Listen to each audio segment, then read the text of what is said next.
The tragic story of a young school teacher named Lacy Peterson not only shocked the public with its unimaginable cruelty and inhumanity, but also served as a precedent for the adoption of a law of the same name, known as the Lacy and Connor Act.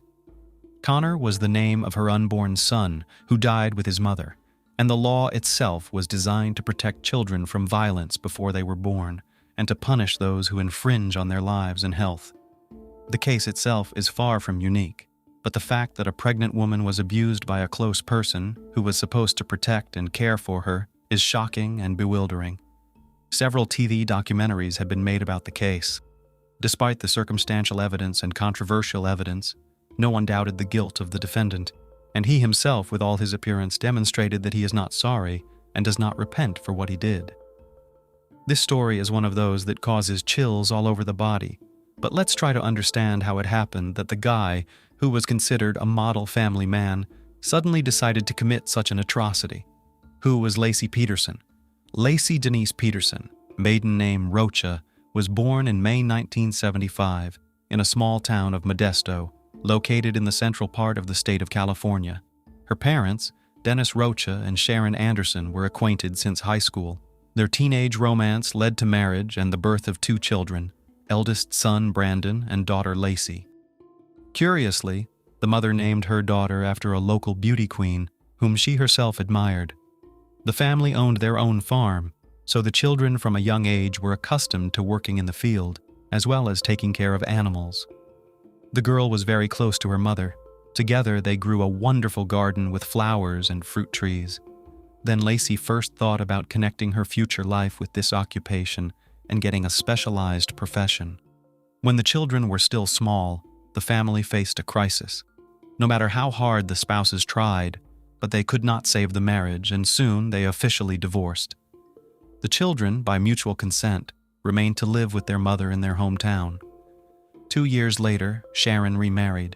Her chosen one was a friend of her youth named Ron Gransky. Ron treated his wife's children as his own, and in fact replaced their birth father, who after the divorce was not too interested in the life of the heirs. The girl even began to call him Daddy, and a couple of years later the couple had a common daughter who was named Emily. Lacy grew up a kind, sociable, and open girl. She always had a lot of friends. She studied well in school and was also a member of the cheerleading team. After receiving a high school education, the dark-haired beauty successfully passed exams and entered the prestigious California State University. She did not forget about her childhood dream and decided to become a landscape designer.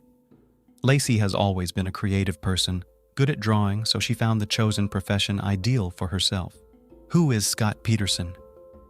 Scott Lee Peterson is also a native of California, only he was born in the large metropolis of San Diego, in the southwest of the state, in 1972, October 24th, in the family of Jacqueline Helena Leatham and Arthur Lee Peterson.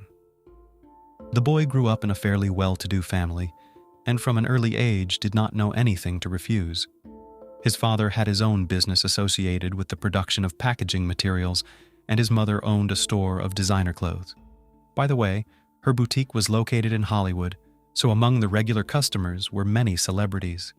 Scott, in childhood, began to show his difficult character, liked to be in the center of attention, did not tolerate bans or refusals, and in school about him, spoke as a spoiled, capricious, and even arrogant child. From a young age, the boy played golf and even thought about a professional career in this sport. In his school years, he was friends with Philip Nicholson, nicknamed Lefty, the future professional golfer, who in 2012 was ranked second in the world rankings. As a teenager, Scott himself was among the best athletes in San Diego. After graduation, the young man became a student at one of the universities of the state of Arizona, where he, as a promising athlete, paid half of the cost of education. However, Peterson could not get a diploma because he was expelled for inappropriate behavior after a raucous party, drinking strong alcohol in the company of other students. After several months of reflection and searching for a suitable place, the young man applied to the University of California, where he first planned to study economics, but later changed his mind and transferred to the Faculty of Agriculture. By the way, This time, Scott very seriously and responsibly approached the educational process, becoming an exemplary student, because his parents threatened to leave their son without a livelihood if he was once again expelled. Scott and Lacy, a love story. Young people met during the period of study at the university. Scott at that time began to work part-time in one of the local coffee shops, where there also worked as a waitress former classmate and close friend of Lacy. Lacy often stopped by to grab a bite to eat and see her friend, and at some point, she noticed the handsome young man. Scott also noticed the smiling petite brunette and began to pay her every possible attention. One day, when Lacy came to the coffee shop but didn't see her friend there, she decided to ask Scott what was wrong. They quickly got to talking, but since Scott had to work, Lacy wrote her phone number on a napkin so they could get in touch later. Scott called her back that evening, and an excited Lacy, immediately after talking to him, told her mother that she had been in touch with her future husband. A couple days later, he asked his new acquaintance out on a first date, and Lacy readily accepted. It's worth noting that Peterson had another passion besides golf, fishing, and he decided to invite Lacy to go deep-sea fishing in an open body of water. She accepted the offer, but she got seasick in the boat, so the couple had to quickly return to the shore. Family life. Nevertheless, after that not quite successful first date, the couple began to meet, and a couple of years later, they decided to start living together. Scott, by that time, finally abandoned his dreams of a professional career in sports and decided to start his own small business, and with the startup capital, he helped his parents. In the summer of 1997, after Lacy received her diploma, the lovers played a modest wedding in the traditional style, with a white dress, veil, and vows at the altar. They invited only family members and a few close friends to the celebration, and as a venue, they chose the popular Sycamore Mineral Springs Resort, located on the ocean in the western part of the state of California. After the wedding, the couple settled in the small resort town of San Luis Obispo, located between Los Angeles and San Francisco. There they decided to open their own sports bar, but the idea was doomed from the start. There were rumors that Scott's parents again helped with the implementation of the business plan, but they themselves later denied it, saying that their son was a poor businessman, and they realized this while he was still studying at the university. Anyway, the business of the couple really did not go very well at first. They constantly had problems, then with the institution itself, then with the management, but gradually they managed to spin. The number of visitors over time increased, and in 2000, when the Petersons decided to sell the institution, it was already considered a fairly well-known and popular place. The couple decided to move to their hometown of Lacy to put down roots and have children. There they bought a small, cozy house in a good neighborhood, bought a car, got a dog, and about a year later, the young woman told her husband the happy news. Soon they will become parents. By that time, Lacy had decided to change her occupation and got a job at a local school as an art teacher. Her husband was having a harder time finding a job and was forced to take a job with a fertilizer and organic fertilizer company. Lacy tried to be an impeccable wife, to create comfort and peace in her and her husband's new home. She kept everything in perfect order, enjoyed cooking, loved to host guests, and had a beautiful flower garden on the lawn. Scott seemed to support his wife in everything, and from the outside they looked like a perfect couple. The news of the upcoming addition to the family he also accepted with joy, and when the couple learned that they will have a boy, they actively began to choose a name for him. The future parents decided to name their son Connor, and everyone was sure that they were looking forward to the arrival of the child into the world. Disappearance of a pregnant teacher. On December 24, 2002, Lacy, who was 8 months pregnant, mysteriously disappeared. The first alarms were raised by Lacy's mother and stepfather, who had been unable to contact her all day. She didn't answer the phone, nor did she return calls, which was unusual for her. As it turned out, the husband was also unaware of his wife's whereabouts. The day before, she had visited her parents and also visited the beauty salon where her sister Amelia worked. She was in good spirits, preparing for Christmas and New Year's Eve celebrations. In the morning, Lacy allegedly went for a walk with the dog, but a couple of hours later, Neighbors found the Petersons' dog wandering down the street with a dirty leash dragging behind him. At the time, no one even suspected anything wrong.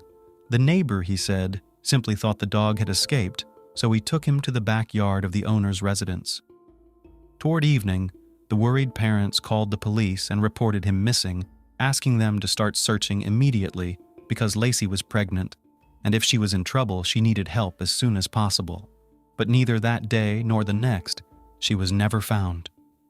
A day later, news of the local teacher's disappearance spread throughout the town, and hundreds of volunteers joined the search for her. People combed the area, pasted flyers with portraits of the girl, as well as organized search pages in social networks, where they posted detailed information with the signs of the missing. Mom, stepfather, older brother, and younger sister appealed to all concerned on television with a request to help in the search and share any useful information, for which a reward was even announced, except that Scott behaved somewhat strangely and even suspiciously. He did not take part in press conferences, was not too interested in the results of the search, and did not look particularly concerned. According to the investigator who handled the case, Mr. Peterson's behavior made him suspicious from the start. He was frighteningly calm, and the police officer's questions irritated him. He himself asked no questions, behaved arrogantly, and most interestingly, confused his statements, changing them repeatedly. Scott was the last person to see his spouse on the day of her disappearance. According to him, he went to the golf course in the morning to get some exercise and play, while his wife stayed home and planned to walk the dog and do some cleaning afterward. When he returned home, he found the dog in the backyard, but Lacy was nowhere to be found. Scott did not go to the police because he thought that his wife was visiting her parents. But later, when she still did not show up, he got worried and called his mother-in-law's house, where he was told that Lacy did not come to them. And that's where the first inconsistencies in Scott's testimony came to light. First, no one could confirm his alibi, as he had not been seen on the golf course. Second, the father-in-law claimed, and this was later confirmed by the taped conversations, that he had called Scott himself when he was looking for his stepdaughter, but he replied that he had no idea where she might be. Peterson then quickly changed tactics and stated that he had changed his mind about playing golf, deciding instead to go fishing at a secluded spot in Berkeley Harbor. He attributed the confusion over the phone calls to the fact that all the relatives were on edge and couldn't remember who had called whom or when. During the inspection of the couple's home, a rather strange and frightening detail was discovered: the missing Lacy's purse, which contained her house keys, phone, and some cash. These are things that she certainly wouldn't have left the house without, even going for a walk to the nearest park with her dog. How would she lock the front door? This nuance was alarming and raised suspicions that Lacy hadn't disappeared somewhere on the street, but had vanished from her own home. A grisly discovery. On April 13th, almost 4 months after the pregnant teacher's disappearance, local fishermen noticed something strange on the rocky shores of San Francisco Bay and decided to go closer to examine their find. As it turned out, their attention was drawn to the body of an infant that had been washed ashore.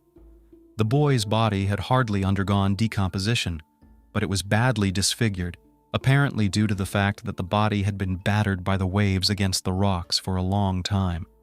His umbilical cord was not cut, but as if torn off.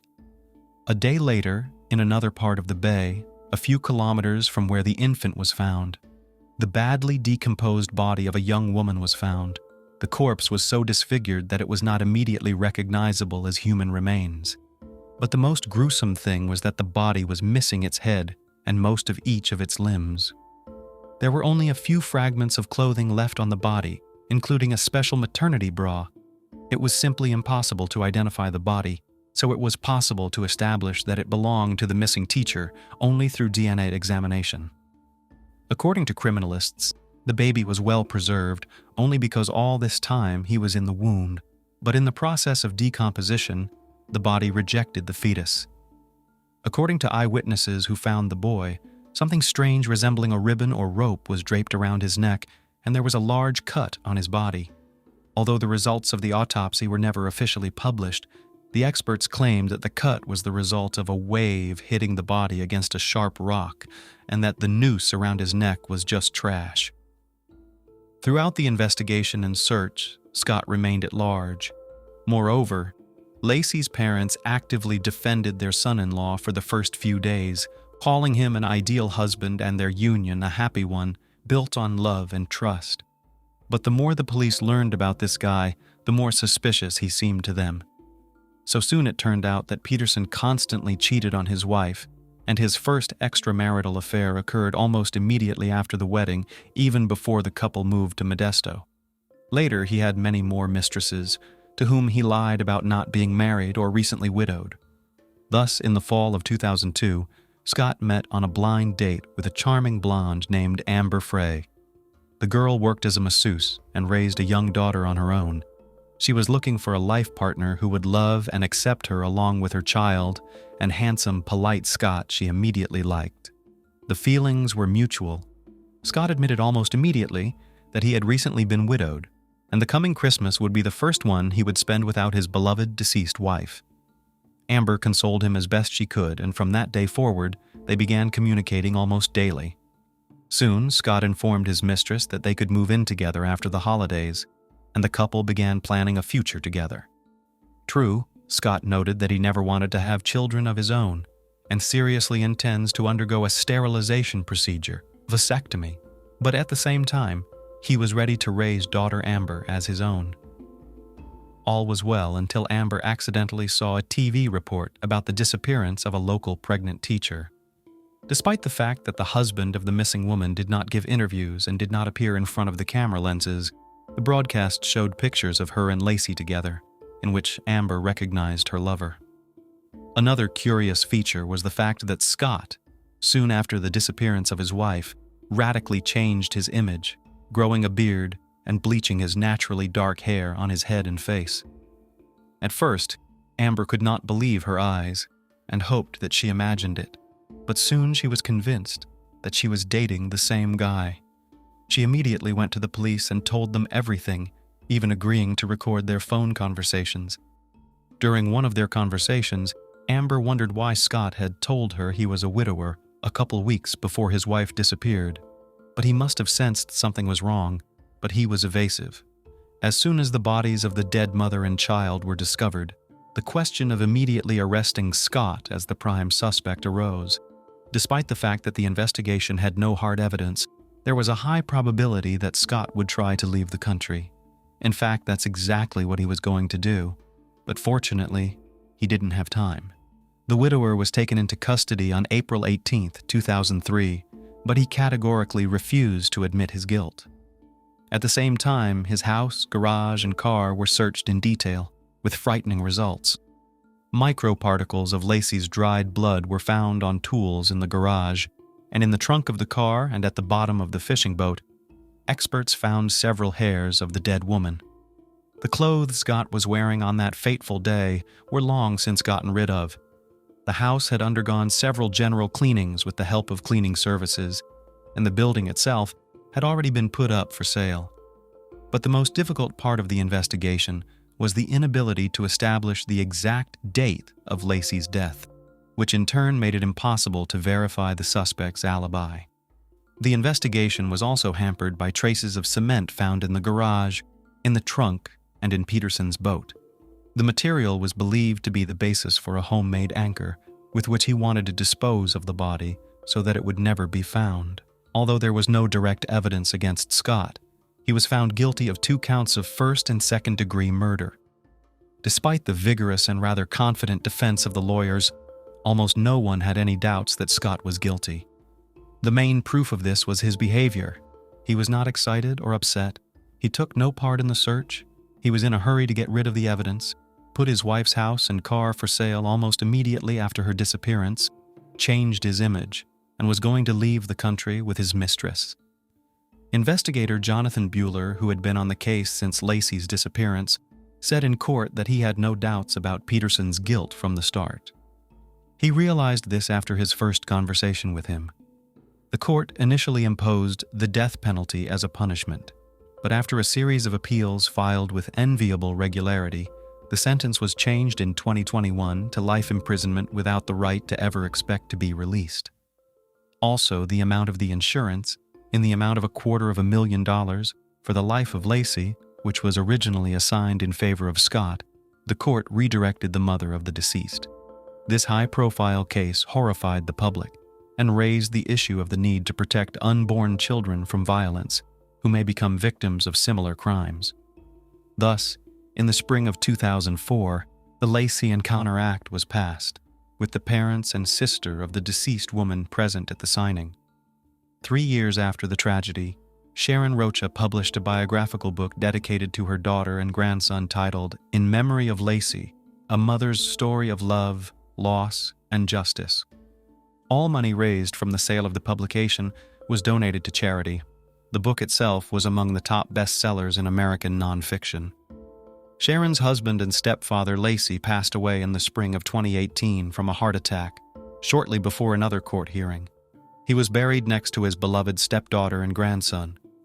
By the way, Lacy's own father passed away in December of that same year.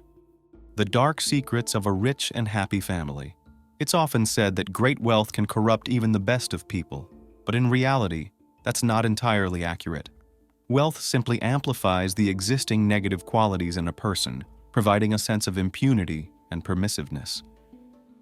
While the absence of money is certainly not pleasant, it's important to remember that banknotes, jewels, and figures on bank accounts, by themselves, cannot bring happiness, especially if they were obtained through dishonest means or at the expense of someone else's life. The case of Suretta and Leon Brits in 2020 shook not just South Africa, where this dramatic story unfolded, but also the entire world. The investigation promised to be challenging, with an innocent individual initially becoming the main suspect. It wasn't until an unexpected and heartfelt confession emerged that the true perpetrator, who had the least malice towards the victim, was identified. Now, let's delve into the complicated scheme from the beginning, where money became a stumbling block in what many considered to be a large, harmonious family. The Brits family. The Brits, a family of European immigrants, settled in the early 1970s in the small but cozy town of Pofadder, located in the Northern Cape province of South Africa. Despite its modest size, this town is an important economic and tourist hub in the region known as Bushmanland. It's also worth noting that the surrounding landscapes are incredibly picturesque, attracting biologists and researchers with their diverse flora and fauna. In 1976, the Brits had their first son, whom they named Toki, and in 1979, their second son, Leon, was born. Even by local standards, the family was considered quite affluent. The family patriarch owned what was arguably the only major hotel in the area, which eventually grew into a comprehensive hotel and restaurant complex. Both brothers excelled in school, were active in sports, and thanks to their parents' efforts, received prestigious educations. After completing his studies, Toki left his hometown, while Leon, who had been helping his parents and learning the intricacies of the hotel business from his teenage years, decided to stay to eventually take over the reins of management. He was intelligent, attentive to detail, and possessed a so-called entrepreneurial vein, enabling him to manage affairs effectively. The story of Cinderella. At the hotel complex owned by the Brits family, various events, parties, and celebrations were often held. At one such event, Leon noticed a young beauty among the guests. A slender brunette with green eyes and a captivating smile caught his eye immediately. The young man decided to approach her and introduce himself, only to find out that she was just 14 years old and she was in school, though she appeared much older. This fact deeply unsettled Leon, who was already 25 at the time, but he still decided to invite the beauty for a dance, and afterward, they spent about an hour chatting while sitting on the terrace. The schoolgirl's name was Suretta, and from that very first meeting, Brits couldn't stop thinking about her, constantly dreaming of their next encounter. But let's delve a bit into who this enchanting young stranger was. Suretta Kerr was born on September 6, 1990, the youngest of 3 children in a family of immigrants from Eastern Europe. Her family lived in poverty, and her parents had been teetering on the brink of divorce for many years, exacerbating the already difficult situation. When the youngest daughter was only 9 years old, the head of the family tragically died from a venomous snake bite, leaving the mother alone with 3 children, barely making ends meet. All the Kerr children had to work to survive, making Suretta's childhood a difficult period filled with hardships and deprivation.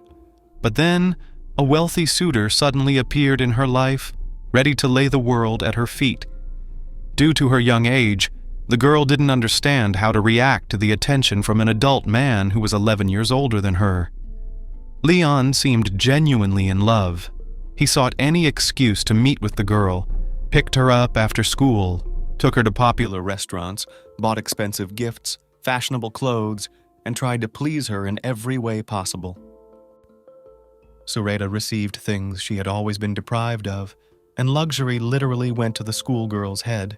She understood that with this man, she could build a family, and neither they nor their children would ever want for anything. The girl's mother, despite her daughter's young age, approved of the relationship.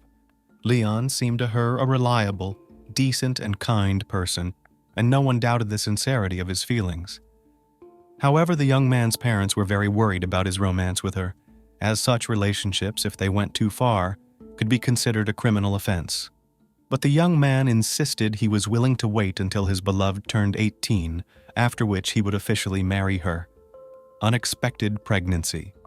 About a year into their relationship, 15-year-old Suretta realized she was pregnant. She was hesitant to tell anyone, knowing that the news would not please either her mother or her lover. The girl began to wear baggy clothes to hide her changed figure and became withdrawn and uncommunicative, but she could no longer keep everything secret and decided to confess everything to her partner. The news of the impending addition was a shock to Leon. He understood that she could not only tarnish his reputation, but also lead to serious legal problems. The closeness between them had been initiated by him, and now he could be accused of seducing a teenager, which he couldn't allow. First, the man paid for a visit to a private clinic, where they not only confirmed the pregnancy, but also discovered that she was expecting twins. With the term approaching a critical point, Leon found a doctor at the same private clinic who agreed to terminate the pregnancy anonymously. Suretta was devastated and felt completely crushed, as her partner, who had promised to love and protect her, forcibly persuaded her to terminate their unborn children. However, Leon, being older, was able to pressure her and convince her of the necessity of the procedure. He promised that in the future, when they got married, they would definitely have children, but for now, it would simply destroy their lives and plans for a happy future together. The young woman had no choice but to comply, and she did as her boyfriend asked. She suffered from pain for several days after, but the physical discomfort was overshadowed by a sense of guilt and overwhelming depression. Suretta stayed in her room, cried constantly, and didn't know how to continue living with this. Her mother didn't show much interest in her condition, assuming her daughter was just upset over some argument with her boyfriend. But everything would pass once they reconciled. A couple of days later, Leon actually showed up at his beloved's doorstep and took her to the city to distract her, to walk in the park, and to browse through stores. He believed this would help her recover faster and lift her spirits. Sure enough, she soon managed to return to her previous life, but the feelings of resentment and distrust towards her partner lingered. Forced marriage. 3 years later, while the young woman was in her senior year of high school, she discovered she was pregnant again. At that time, she was only a few months away from becoming an adult, and this unexpected, delicate condition was not supposed to cause any particular issues. However, when she told Leon about it, he reacted very negatively again and insisted that his beloved terminate the pregnancy, arguing that they were too young to start a family. This time, Suretta firmly refused, stating that she would not do it and would keep the child, even if it meant raising it on her own. After some thought, Leon eventually made an official proposal, presenting her with a beautiful diamond ring. By then, their once tender feelings had considerably dulled, but this renewed promise and Suretta's ongoing pregnancy left him with no choice. By the time she graduated from high school, the changes in her figure were already obvious, and in the fall, as soon as she turned 18, the couple had a lavish wedding. The newlyweds appeared quite happy, but each had certain doubts about the correctness of their decision. A few months later, the couple had their first son, and 2 years after that, twin boys were born. The family lived in affluence, able to indulge in anything they wanted, and from the outside they looked successful, well-off, and happy. Family business. The business founded and developed over many years by Leon's parents was quite profitable. Over time, the man also started his own chain of stores and fast food eateries, and his ventures were on the rise, with the family business flourishing. However, from the mid-2010s, the family began to experience troubles and misfortunes. In 2014, Leon's father passed away suddenly due to long-standing heart issues, and his mother's health deteriorated from the shock of losing her husband. She soon showed rapidly progressing signs of dementia, forcing her sons to place her in a specialized clinic for necessary care and proper attention. Toki returned to his hometown after many years away to help his brother manage the business, and together they took over the operation of a hotel. At the same time, Leon decided to involve his wife in the family business, something she had long aspired to do. It was decided to register a mining equipment and tools store in her name. She dove into work while also continuing to raise their 3 young sons. Life between 2 cities.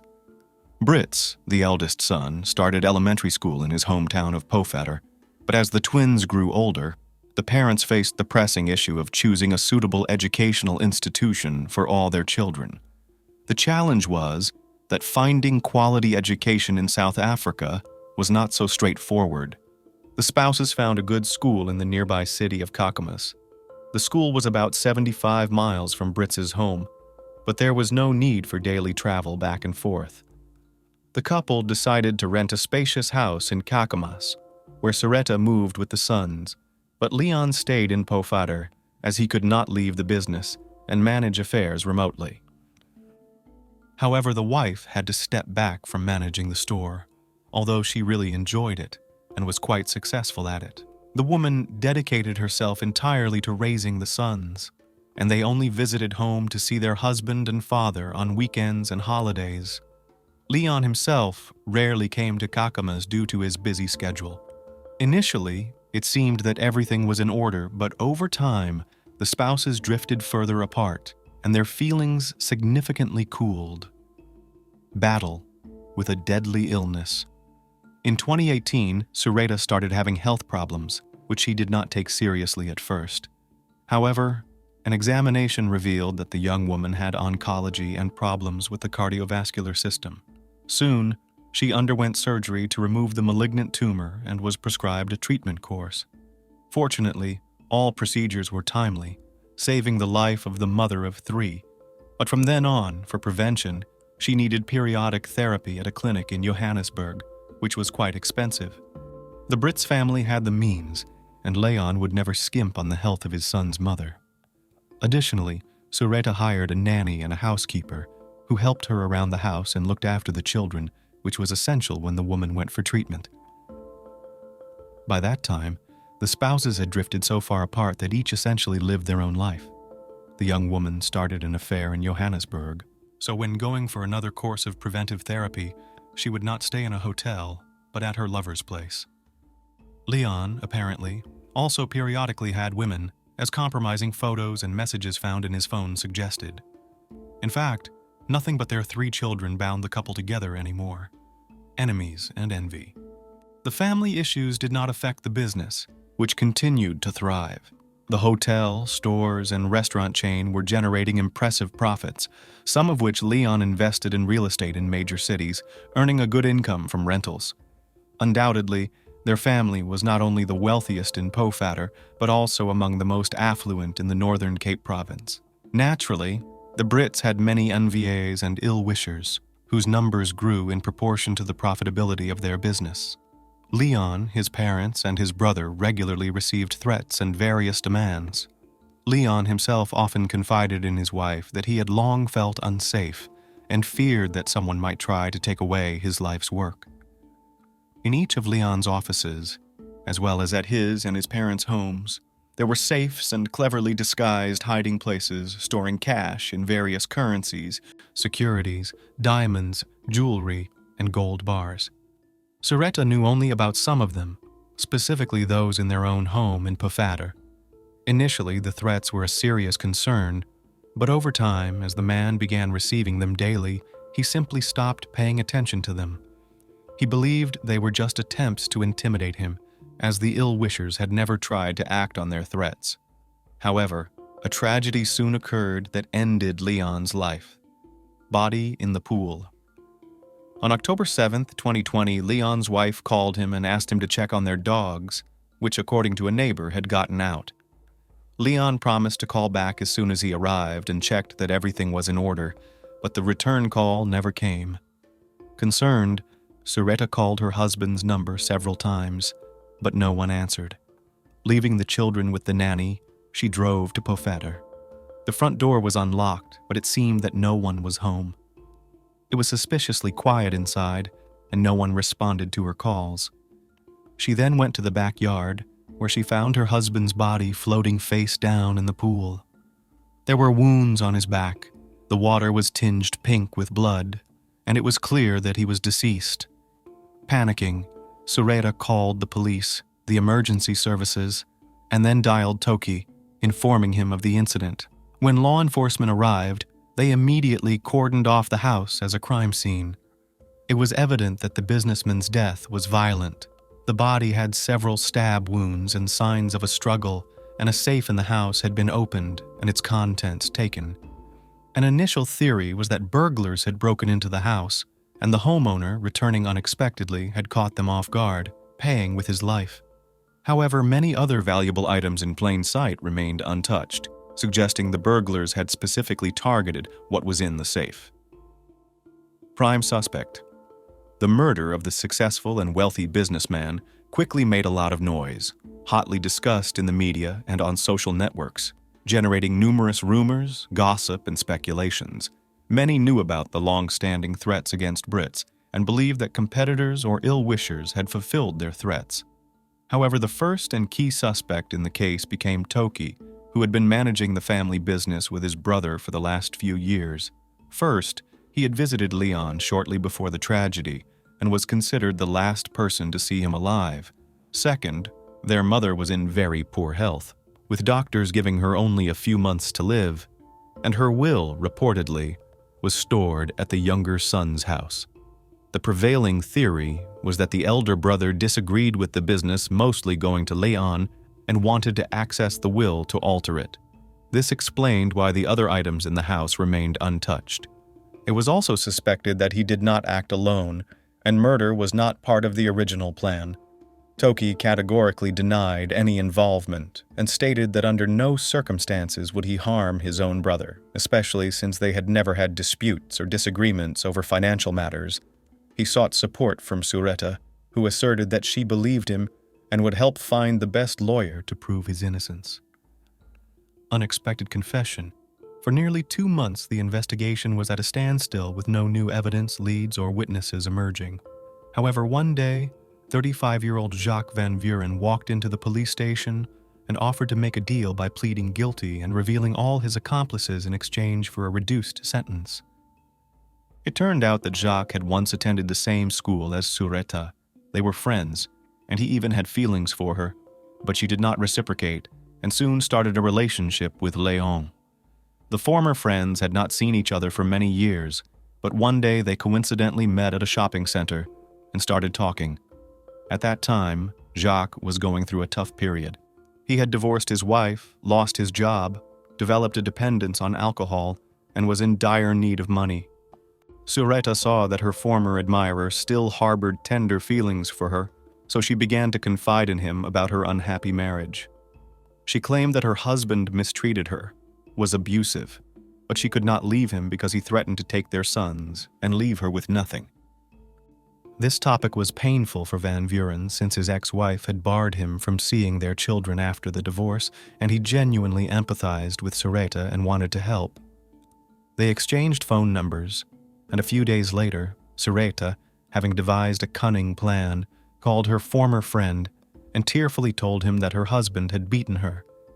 She said she couldn't leave him, and the only solution was to eliminate the tyrant. Suretta was very persuasive, and Jacques believed her. Moreover, she promised him 500,000 South African rand as payment, and he, as mentioned, was in desperate need of money.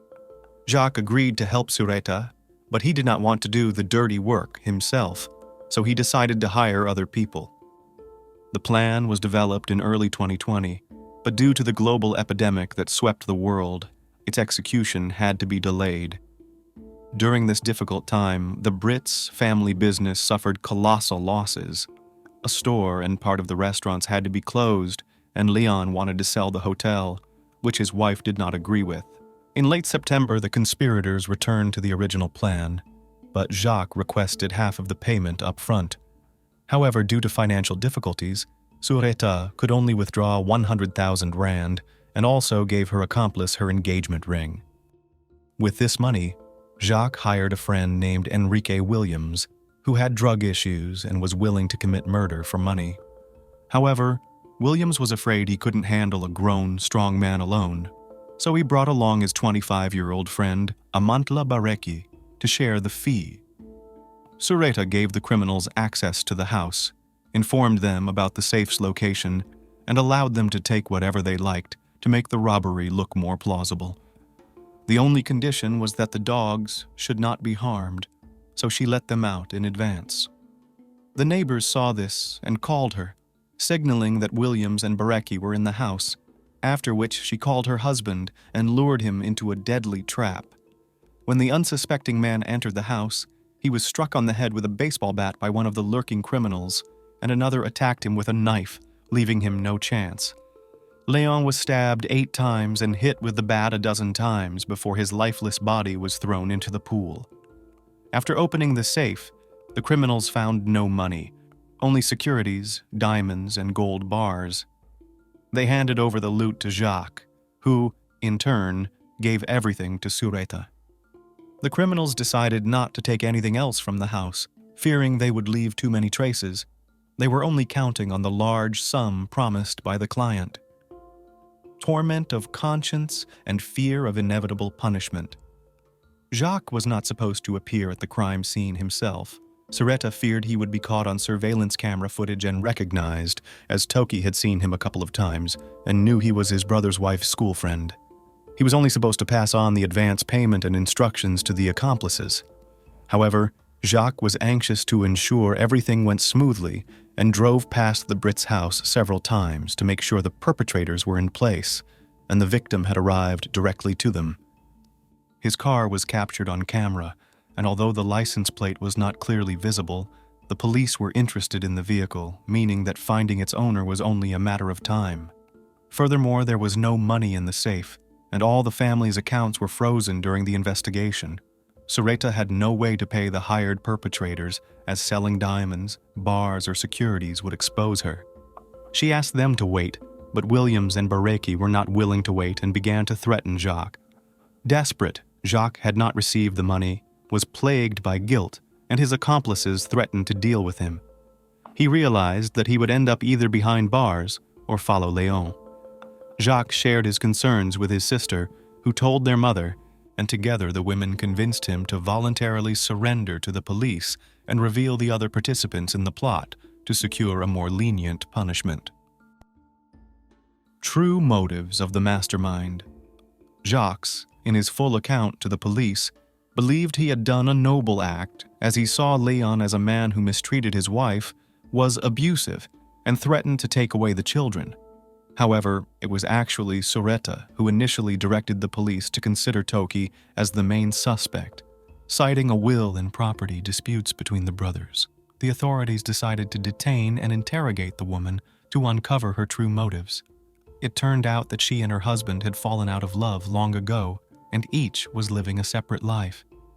Suretta had a lover in Johannesburg, whom she wanted to join permanently. However, when she expressed her desire to divorce, Leon categorically refused to agree. He also threatened to leave her with nothing and take the sons if she decided to leave him. It's hard to say what motivated Leon, but it's likely he still had feelings for his beautiful wife and hoped to mend their relationship. Suretta, however, decided that she would inherit his money and business upon his death, which would allow her and her lover to live comfortably. She also saw an opportunity to rid herself of Toki, by framing him, thus becoming the sole owner of the hotel, stores, and restaurants after her mother-in-law's death. Her plan might have succeeded if there had been money in the safe and she had managed to pay off the hired perpetrators. Trial and sentencing of all participants. The trial of the criminal quartet took place in the spring of 2021. Each participant's role in this high-profile case was considered. Jacques Van Vuren, who made a deal with the prosecution, told everything in detail and turned in his accomplices, was sentenced to 20 years in prison with the possibility of parole after 5 years. The hired perpetrators, Enrique Williams and Amantal Barecki, were found guilty of premeditated murder with special cruelty and robbery. They were sentenced to life imprisonment without the possibility of parole. As for the widow who orchestrated the murder of her own husband, she managed to convince the court that she had been a victim from the very beginning of their relationship. She testified that Leon coerced her into intimacy when she was just 14 years old, and a year later, when she became pregnant, Brits, to avoid responsibility, forced her to terminate the pregnancy at a fairly late stage. In recent years, despite the disappearance of love, he refused to divorce her and threatened to take the children. Nevertheless, Suretta Brits was sentenced to 25 years in prison, with the possibility of parole from the beginning of her term. The court considered her remorse and heartfelt confession, as well as her status as the mother of 3 minor children. However, 3 years after the sentence was passed, she remains incarcerated. The angry man walked out of the house, slamming the door hard.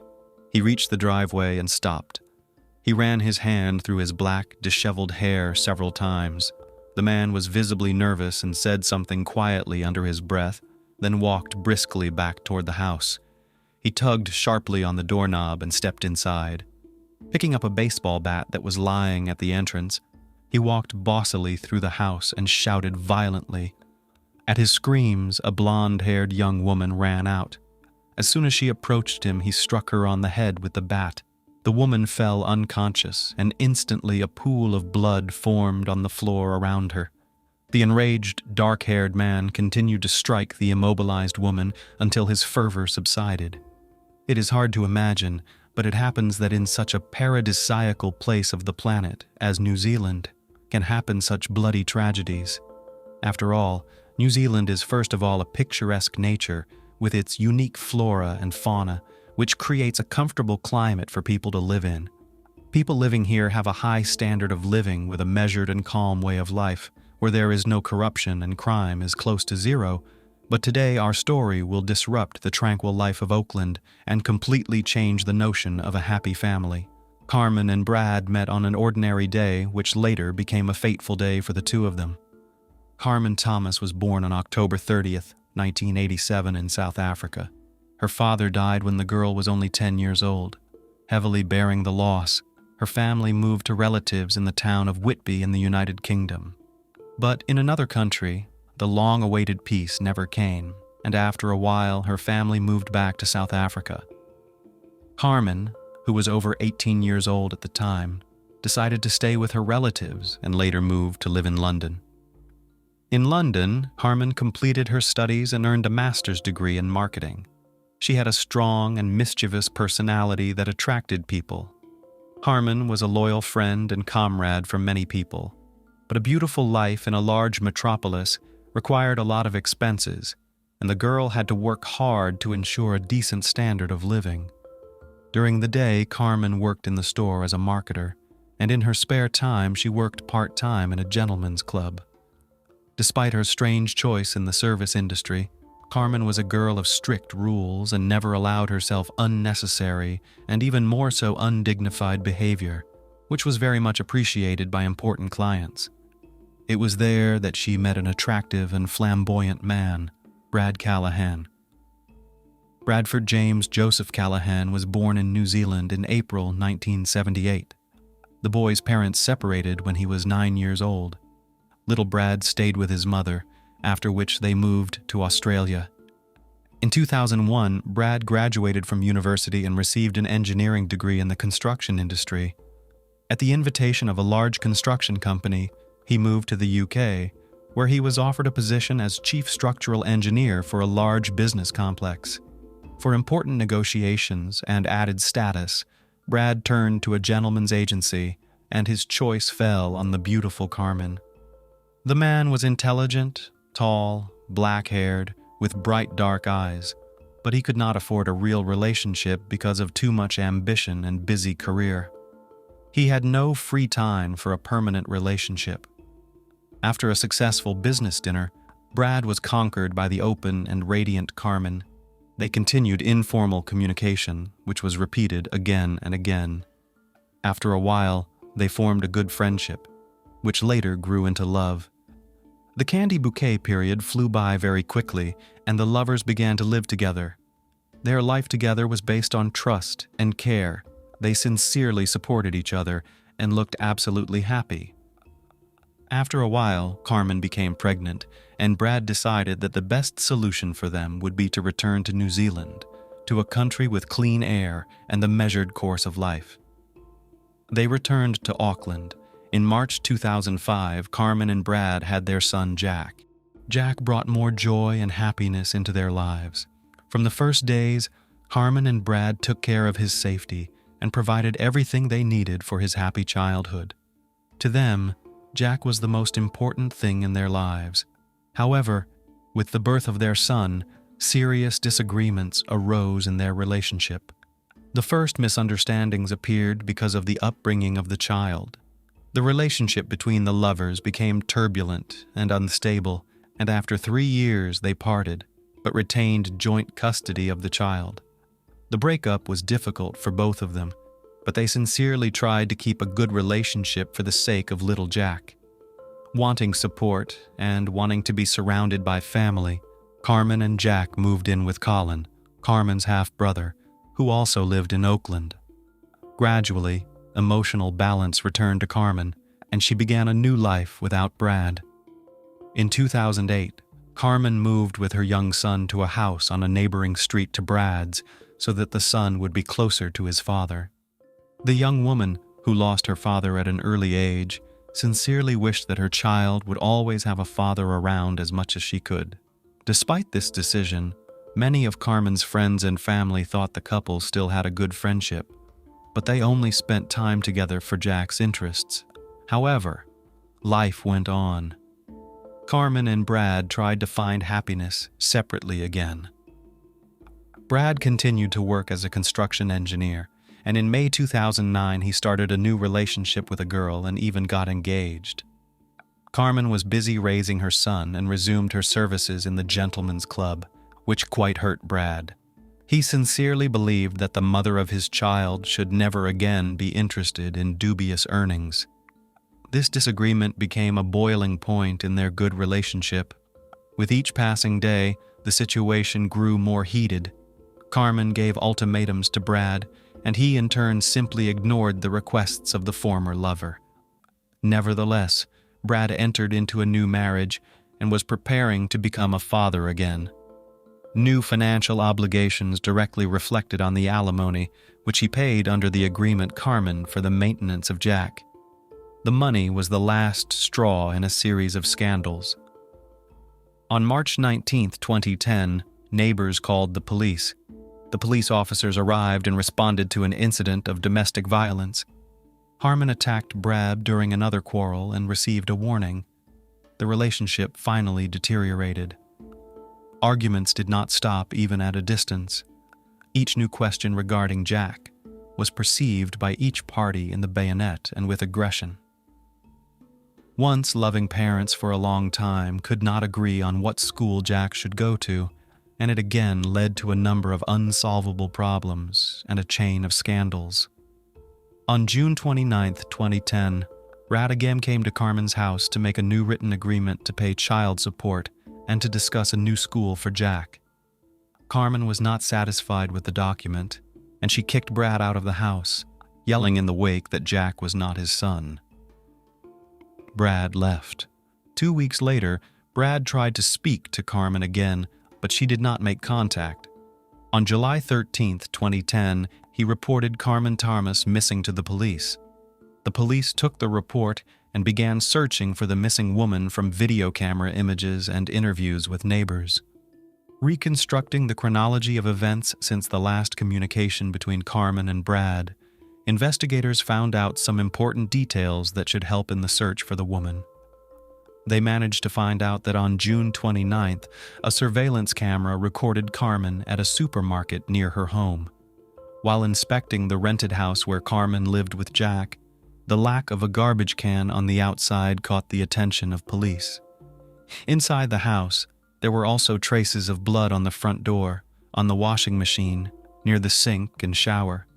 Forensic scientists used luminol to detect traces of blood left at the crime scene because it reacts with the iron contained in blood hemoglobin. The multiple patterns that appeared confirmed the presence of blood on the bathroom door and on the floor. The landlady told investigators that on June 29th, she heard loud screaming followed by prolonged crying and moaning. Recalling that day, she said she knocked on Carmen's door, but no one answered. She had to look out the window. She saw a street trash can and an overturned fabric horse, which is a drying rack usually made of wood or metal for drying clothes. Startled, the landlady called her husband, but while she waited for him to arrive, Brad walked out of Carmen's house and into the driveway. He was carrying soiled clothes in his hands, and upon seeing the landlady, Brad rushed to explain that Carmen had become ill after a medical procedure and had vomited blood. However, the landlady noticed Brad's condition. He looked like he had just taken a shower. The woman had no reason to disbelieve the man's story and did not call the police. The search continued, and Carmen's cell phone caught the attention of the police. Messages were being sent from her phone on a regular basis, but the manner of communication and tone of the messages were different and did not resemble Carmen's previous manner of communication. The outgoing messages and calls continued until July 10th. Where did the woman go if she needed medical help, and why? The investigators did not have to look for answers to these questions for long. During further investigation, Carmen's car was found. In the back seat of the car was found luggage, clothes, and other belongings of the woman. The examination of the seized suitcase on some of the things were found traces of blood. A note was also found in the car indicating that Carmen owed money to the agency where she worked. In the glove compartment was an envelope with Misty's name on it and the sum of $270. Police Inspector Mark Benefield, after finding traces of blood in Carmen's car, first raised the possibility that the woman had been murdered. Police searched the countryside southeast of downtown Auckland for the body of Carmen Thomas after a new report that her car was spotted around the time she went missing, but the search was inconclusive. The investigation and search for the woman continued. When investigators examined Carmen's and Brad's phones at the same time, they discovered both phones had been nearby the entire time they were being searched, and Carmen's phone was not found connected to a cell tower in Hamilton. Going forward, one of the most important pieces of evidence was the missing trash can. It remained to be seen if it could be the same bin that had disappeared from its place near the house, and that a neighbor had seen through her window on the day Carmen disappeared. But what did the trash can need to be inside the house for? Police did not refute the idea of the worst possible outcome and rechecked Brad's cell phone and spending by examining his bank card details and traced his shopping list. On June 30th, Brad Callahan, a meat cleaver, and a large plastic container, as well as several garbage bags. By scrutinizing Brad's daily routine, police identified some exceptional events that did not fit into the young father's daily to-do list. It turned out that on one workday, Brad arrived at the construction site very early and walked alone around the property for a long time. It was strange, but not so strange that the workers who saw him would start reporting anyone about such an early presence of a supervisor at the construction site. Based on the evidence gathered, such as Carmen's cell phone and questionable purchases, Brad went from victim to suspect. Police believed that Brad Callahan killed his former lover by hitting her several times in the head and carefully hiding the body. On September 21st, Brad Callahan was arrested on charges of murdering Carmen Thomas and attempting to change the course of justice. He pleaded not guilty and is scheduled to stand trial. In a fateful coincidence, Brad's second son from a new lover was born at the time of his incarceration, which caused a wave of emotion and resentment in the young father who was in custody. The man broke down, and 9 days after his arrest, he pointed out to investigators the burial place of Carmen Thomas. Brad thought he had come up with the perfect plan, part of which was to make it appear that Carmen had gone to Hamilton and never returned. He was absolutely certain he had succeeded, but life made adjustments. Under questioning, he detailed the chain of events from that fateful day. After a bad conversation, Carmen kicked Brad out of the house, yelling in the wake that Jack was not his son.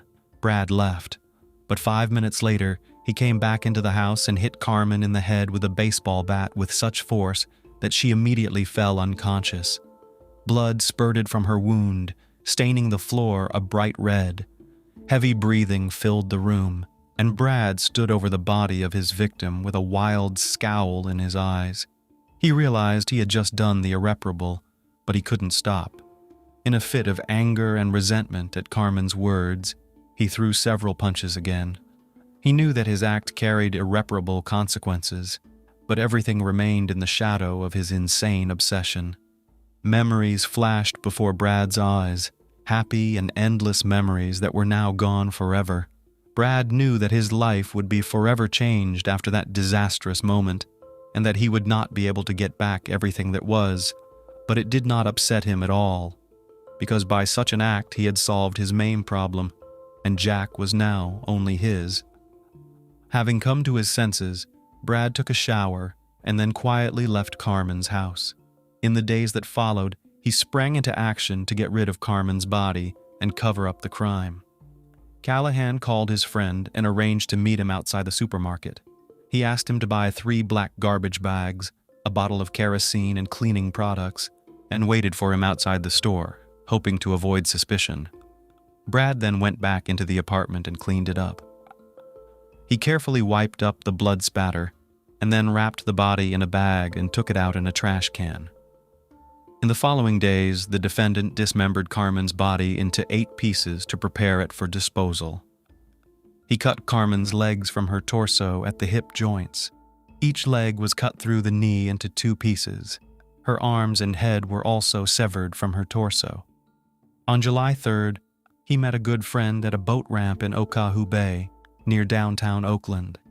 He told him that he had killed Carmen during an argument and needed help disposing of the body, but an attempt to dump the remains into the sea failed due to the friend's refusal to provide a boat. Over the next few days, he drove to Waitakere Ridge in West Auckland and buried the containers in a shallow grave. On July 7th, he drove Carmen's car to Hamilton and abandoned it in a hotel parking lot. He put a suitcase of clothes and several other bags of her personal belongings in the car to give the impression that the woman wanted to leave. But in his haste, he overlooked the fact that the suitcase also contained bloody clothes. After getting rid of the car, Brad began sending text messages from her cell phone to give the impression that Carmen was still alive. The criminal texted her friends, saying she wasn't feeling well and had been in bad shape for days. But Brad's perfect plan backfired on him. On October 1st, police went to the burial site Brad had indicated and discovered the body. Carmen Thomas's remains were found in plastic containers. They were carefully removed from a makeshift grave on Waitakere Ridge.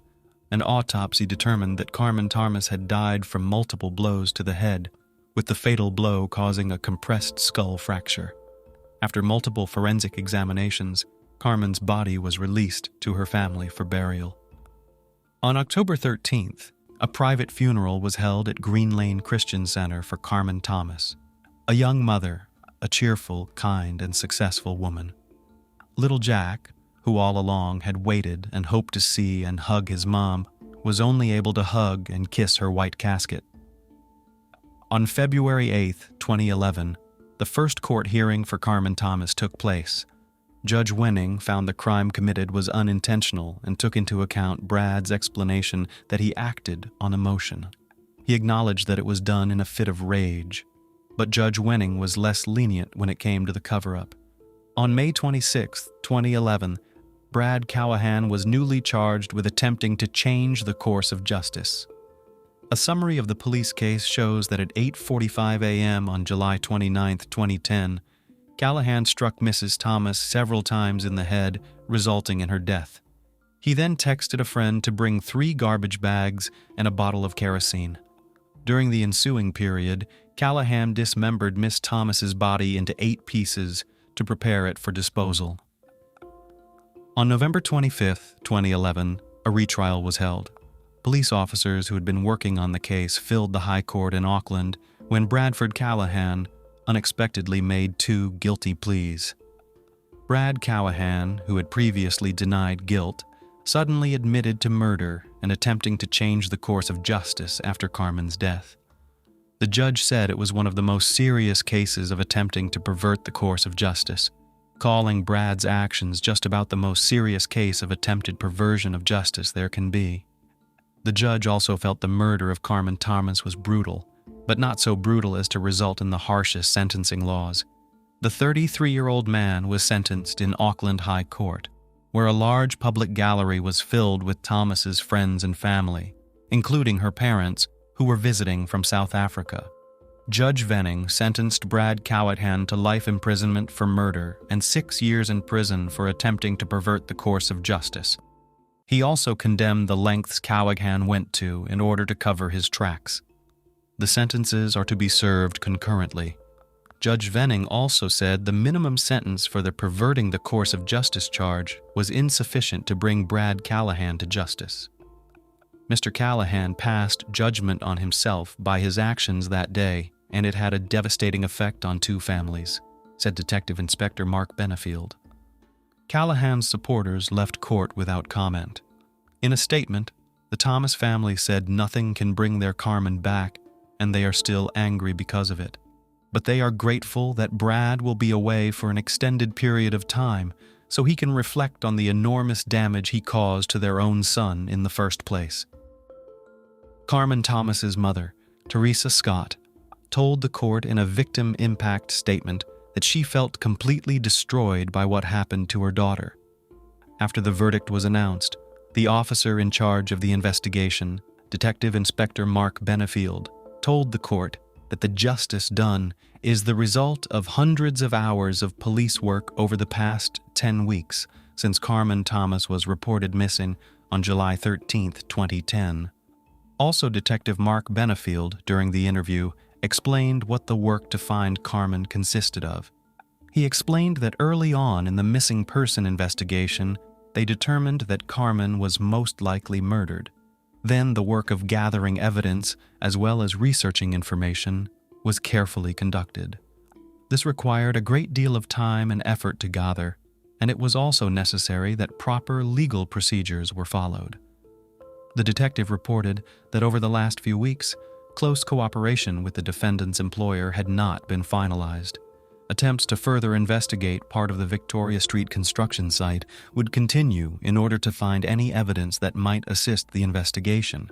Until today, we have been unable to comment on media reports about our activities at the facility because we have been very sensitive to the issues of litigation and preemptive contempt of court, said Mark Benefield. He did not rule out the possibility of further arrests and charges in connection with Carmen's death in the near future. Brad Callahan had the courage to take responsibility for his actions in this tragic saga, and he pleaded guilty to 2 charges. But that will in no way change what he did. For the hearts of Carmen's loved ones are broken, their world shattered. Living each new day without Carmen, each of her close family members feels completely destroyed. We will never forgive him for what he did to our family, said Carmen Thomas's mother, Teresa Scott. I could forgive someone for taking a life under certain circumstances, but I can never forgive this man for being able to strip a body and hide it in containers, added her stepfather Wayne. Callahan's attorney Stuart Grieve said his client acted responsibly and does not intend to file a motion. Can a sentence with parole eligibility after 13 years and 8 months be called a ridiculous miscarriage of justice? Obviously, since New Zealand only records about 50 murders a year for the entire country, any crime that is a little out of the ordinary is covered extensively by the national media, as are the court cases for those crimes. It's possible that there was an overbearing bias against the victim at trial because of her line of work. But even if Carmen was antagonistic and pissed Brad off, we don't blame the victim for having her life taken from her, do we?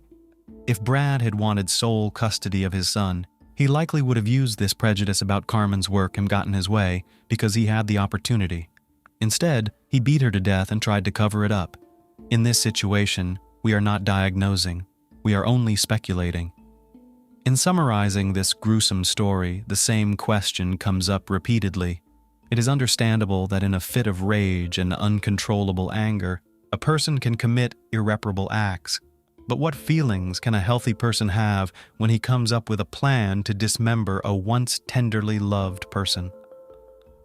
Little Jack Callahan is currently living in another town under an assumed name in the temporary care of his grandmother. He doesn't know that his daddy took his mom's life and must never find out because it wasn't his fault. Absurd. Sherry Miller, who used sex, lies, and internet chat to organize a horrific crime, was arrested in February 2000. This crime is often referred to as the first internet-related murder in the United States. On December 22, 2000, Sherry Miller, a typical American mother of 3, was found guilty of second-degree murder and conspiracy to commit first-degree premeditated murder.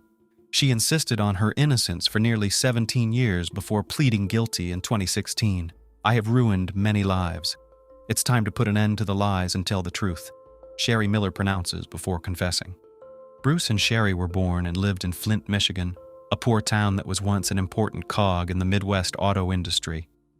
Sherry Paulette Keithley Miller was born October 13, 1971, and according to her, she had a very difficult childhood.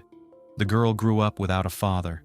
Her mother led a dissolute lifestyle, drank a lot, and often changed men. Sherry's childhood was spent in a trailer, next to her mother's men, who often offended her. According to Sherry's words, she was abused from the age of 3 or 4. At 16, the girl was left alone. At 17, she married, became pregnant, and gave birth. The marriage broke up. Sometime later, Sherry remarried and divorced again. Her second husband, Tribby, was found guilty of second-degree child abuse for hitting his child hard. This resulted in multiple skull fractures. Sherry clearly picked the wrong men. Tribby was also tried for abusing his 6-year-old stepdaughter, but was found not guilty due to lack of evidence. Sherry was flitting from one man to another. She was on the lookout for someone who could take care of her. By the age of 26, Sherry found herself a single mother of 3 children by different men, working in a nursing home and selling Mary Kay cosmetics to make ends meet. She wasn't a beauty with model looks, but she was definitely attractive and charismatic. In 1997, the 26-year-old young woman takes a job as an accountant at B&D Auto Salvage, Bruce Miller's company. At this point, Sherry realizes that the 47-year-old successful business owner is the right man to provide her with stability and comfort. Bruce Leroy Miller was born on July 26, 1951. As a young man, he worked for General Motors for several years, as did many Flint residents. After leaving GM, Bruce continued in the auto scrapping business. In fact, he owned and operated an auto junkyard which involved taking in old cars, the parts from which were later resold. Bruce was married 3 times, loved racing, socializing with people, always showed generosity and openness. At first, he was not interested in Sherry Keithley, his new employee. Bruce only helped a single mother in a difficult life situation. But Sherry managed to hook Bruce. An office romance ensued. Despite the 20-year age difference, the couple's relationship developed rapidly. Bruce was flattered by the attention of a young woman, and the lovers quickly moved from dating to a life together. 4 months later, on April 23, 1999, a wedding took place in one of the chapels of Las Vegas. Sherry and her children moved in with Bruce, and she found the stability she had long dreamed of. Bruce's brother, Chuck Miller, would later tell the television program Snapped. She always said Bruce was the best thing that ever happened to her. She finally had a normal life and a man who could afford to make her happy. Chuck's wife, Judy, said Bruce was overwhelmed by the pretty young blonde whom he thought was the perfect wife. Only friends expressed misgivings about Sherry's need to spend money shopping beyond her means. She instantly maxed out her credit cards and spent all the cash she could find. "I was trying to fill a constant void," Sherry would later say. Despite her friends' misgivings, her hard-working husband didn't mind and turned a blind eye to his wife's spending habits. In any case, Sherry worked too. She was a Mary Kay cosmetic saleswoman, which allowed her to sell products to customers at home or while traveling across the country. To keep track of her accounts, her husband even bought a computer for her. It was this purchase that became the turning point. Sherry Miller accidentally discovered adult chat rooms on the internet when she was choosing a vacation destination using her home computer. In 1999, social networking didn't exist, and text messaging wasn't a common practice.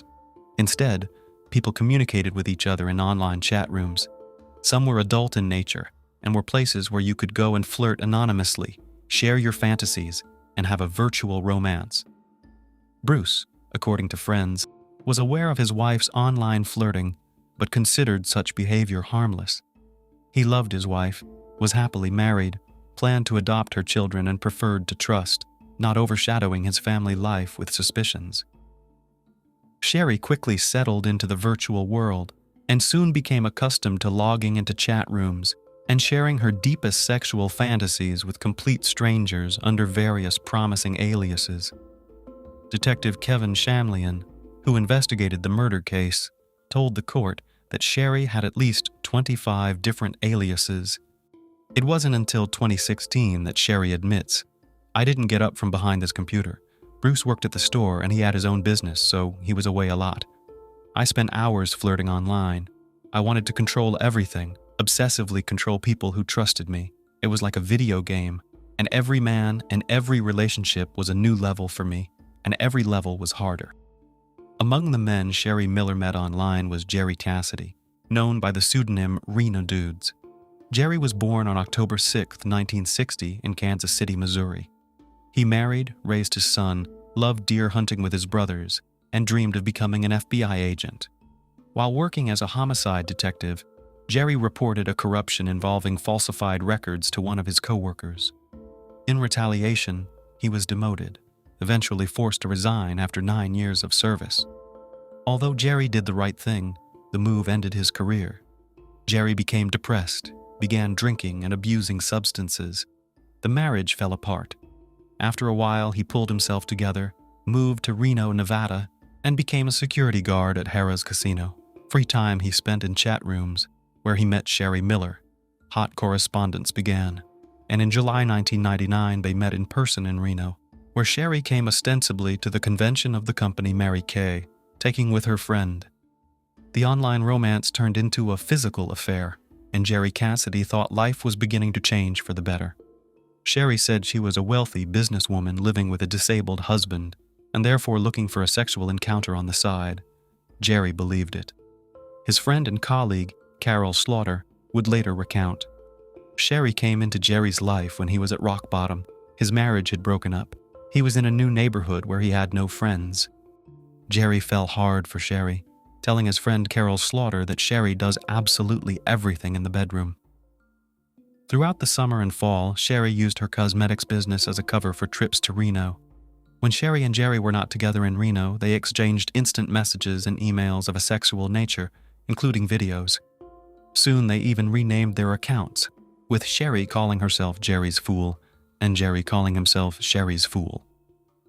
It would seem that the ex-cop should have sensed something amiss, but the emails full of declarations of love apparently blinded him. Whether Jerry was simply gullible, flawed, or broken, he was an easy win for Sherry Miller. She wove a web of deception rather quickly and convinced him that he needed to kill her husband. The effect on Jerry was quite obvious to those who knew him. His acquaintances said that after this woman appeared, their friend became like a person with bipolar disorder, overly excited and active before she arrived and painfully depressed after she left. As early as September, Sherry announced that she was pregnant with Cassidy's child. She sent him pictures, a positive pregnancy test, and her belly. A short time later, Jerry revealed that her husband, Bruce Miller, found out about the pregnancy and beat her, causing her to lose the baby. In fact, in 1995, Jerry had undergone a fallopian tube ligation and could no longer have children. Jerry had no way of knowing this and believed his lover's lies. Very soon after losing the baby, Sherry announced that she was pregnant again. This time, however, she was pregnant with twins. Jerry begged his beloved to leave Bruce, take the children, and come to live with him. Sherry explained that she couldn't do it because Bruce had connections in the mafia, and he wouldn't let them leave for nothing. Supposedly, she was afraid for her life and Jerry's life. The young woman continued to drive to Reno. At one point, Jerry was arrested for drunk and disorderly conduct at the casino. There was a pause in online correspondence for the duration of the arrest. When Jerry got out, he decided not to put Sherry in any more danger of being exposed to her husband Bruce and returned to Missouri to try to reconnect with his family. The couple continued their relationship online. Sherry sent photos of ultrasounds and her growing belly. "I just bulged out my belly. Jerry wanted to believe it so badly that I had no doubt. He would see the pregnancy even if it wasn't there," Miller would later say. Soon, on November 5, 1999, Jerry Cassidy received an email, presumably from Bruce Miller, in which he wrote that he knew about everything and would not let the bastards be born. A concerned Jerry tried to contact Sherry. Hours later, she texted him herself, informing him that she had to leave for a few days and that she would text him later. The next day, Jerry received a message from Bruce and learned that he had forced his wife to have an abortion. Attached to the letter were photos of a battered Sherry. "I remember standing in front of the mirror trying to draw bruises on my stomach," Sherry would later recount. Jerry had reached a tipping point. His children, not one but two twins at once, had been killed by Bruce Miller. He was again devastated and full of anger. He blamed Bruce for the deaths of his 3 children and the abuse of the woman he loved. After reconnecting with Sherry the next day, November 8th, Jerry said he couldn't go on like this. He would kill her husband. The couple set about devising a plan to kill him. They worked out routes, parking spots, and even the best place and time to get to the dump. Jerry then made the long drive from his home to Michigan. That same evening, as Bruce planned to leave work, he received a call from Sherry and, following the plan, asked if he could pick up a pizza on his way home. Distracted by the conversation, Bruce did not notice a man approaching him from behind, pointing his 20-gauge shotgun at him and pulling the trigger. After committing the crime, Jerry went home and Sherry began the next part of the plan. She called Bruce's brother, Chuck, said she was very worried about her husband's long absence, and asked Chuck to drive to the junkyard and see if everything was okay. When Chuck got there, he found his brother dead on the floor in a pool of blood. He had been shot in the chest with a shotgun at close range. According to eyewitnesses, when Sherry learned of Bruce's death, she began screaming and crying. The crime scene was quickly discovered, but no trace or evidence of the suspect remained. Detectives learned that Bruce carried large amounts of cash, and they initially thought his death may have been the result of a botched robbery as the dead man's wallet was missing. John Hutchinson, a friend and employee of Bruce's who had recently borrowed $2,000 from him, came under suspicion. Police questioned Hutchinson, searched his home, and confiscated weapons. John adamantly denied involvement. The search was inconclusive, and despite the fact that Hutchinson failed a polygraph test, he was eventually released. A theory of murder due to falsification of vehicle identification numbers was considered. However, none of the options did not give any leads, and soon the case was closed. Meanwhile, according to Bruce's sister, Judy Miller, Sherry's behavior did not fit most people's idea of a grieving spouse. 2 days after the death of her supposedly beloved husband, she was already dancing in a bar in Otisville, Michigan, and looked happy. 2 weeks later, she had a boyfriend, and it wasn't Jerry Cassidy, but a local delivery boy named Jeff Foster. The goal was accomplished. It was like Sherry had passed a level in a video game, and the former lover was no longer interesting. Jerry thought that after the murder, he would be with the woman he loved. After all, he killed for her, but that didn't happen. She began to distance herself, and a month after the murder, she moved her new boyfriend Jeff Foster into the house she used to share with her husband and completely severed her relationship with Jerry, leaving him devastated. It was probably at this point that Cassidy realized he had murdered an innocent man in cold blood, and guilt overwhelmed him. He turned from a lover to an investigator and realized that all the charges were fabricated by Sherry herself. 3 months later, on February 11th, 2000, Jerry shot himself in his Odessa, Missouri apartment with a .22 caliber rifle. His body was found in a chair with an open Bible in his lap. The Bible was open at Matthew 5 on murder. Thou shalt not kill, and whosoever shall kill shall be liable to judgment. He judged himself, pleaded guilty, and executed himself, Cassidy's mother will say in an interview. A few days after the body was removed, family members were cleaning the apartment and found a briefcase under the bed with 3 suicide notes and an envelope taped to the outside. Jerry wanted revenge on the woman who had broken his heart. The former detective confessed to killing Bruce Miller because Bruce, he believed at the time of the murder, had abused Sherry and caused the deaths of his 3 children. The letter explained that Sherry Miller had lied to him about Bruce's alleged behavior. I went over there and killed him. I was such a fool, but now everyone will know the real story of why I got so depressed because I just couldn't tell anyone the truth. She wanted to get the money and get rid of her husband. Well, she got her way, but she would soon learn that she couldn't do that to people. I know now that it was all lies and Sherry's games. She didn't care about hurting anyone. To prove his point, Jerry attached printed transcripts of instant messages with Sherry, in which, in between intimate episodes, she gave him directions on how to find the dump, where to park to avoid being seen, and other important information. Attorneys for the Cassidy family contacted the Genesee County Sheriff's Department and relayed the information. On February 22, 2000, police waited for Sherry Miller as she was getting off a plane with her boyfriend, Jeff Foster. Ironically, they were returning from a trip to Reno. She was charged with second-degree murder and conspiracy to commit murder. Prosecutors believed Sherry was a skillful manipulator who convinced her lover to kill her husband under false pretenses. Despite a briefcase full of evidence, she insisted on her innocence to her deceased husband's family. On December 12, 2000, the state of Michigan's trial against Sherry Miller began, and her case made national headlines. Given the bizarre nature of an internet-related crime, public interest was abnormally high. The prosecution shared thousands of messages between Sherry and Jerry, demonstrating the woman's lies. She was never abused.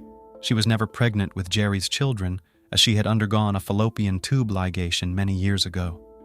According to the prosecution's version, Sherry wanted Bruce dead because of his money, as a divorce would not have given her enough money. However, the defense said that the young woman received only a minimal amount of money after her spouse's death. She would have lived a much more affluent life during her lifetime.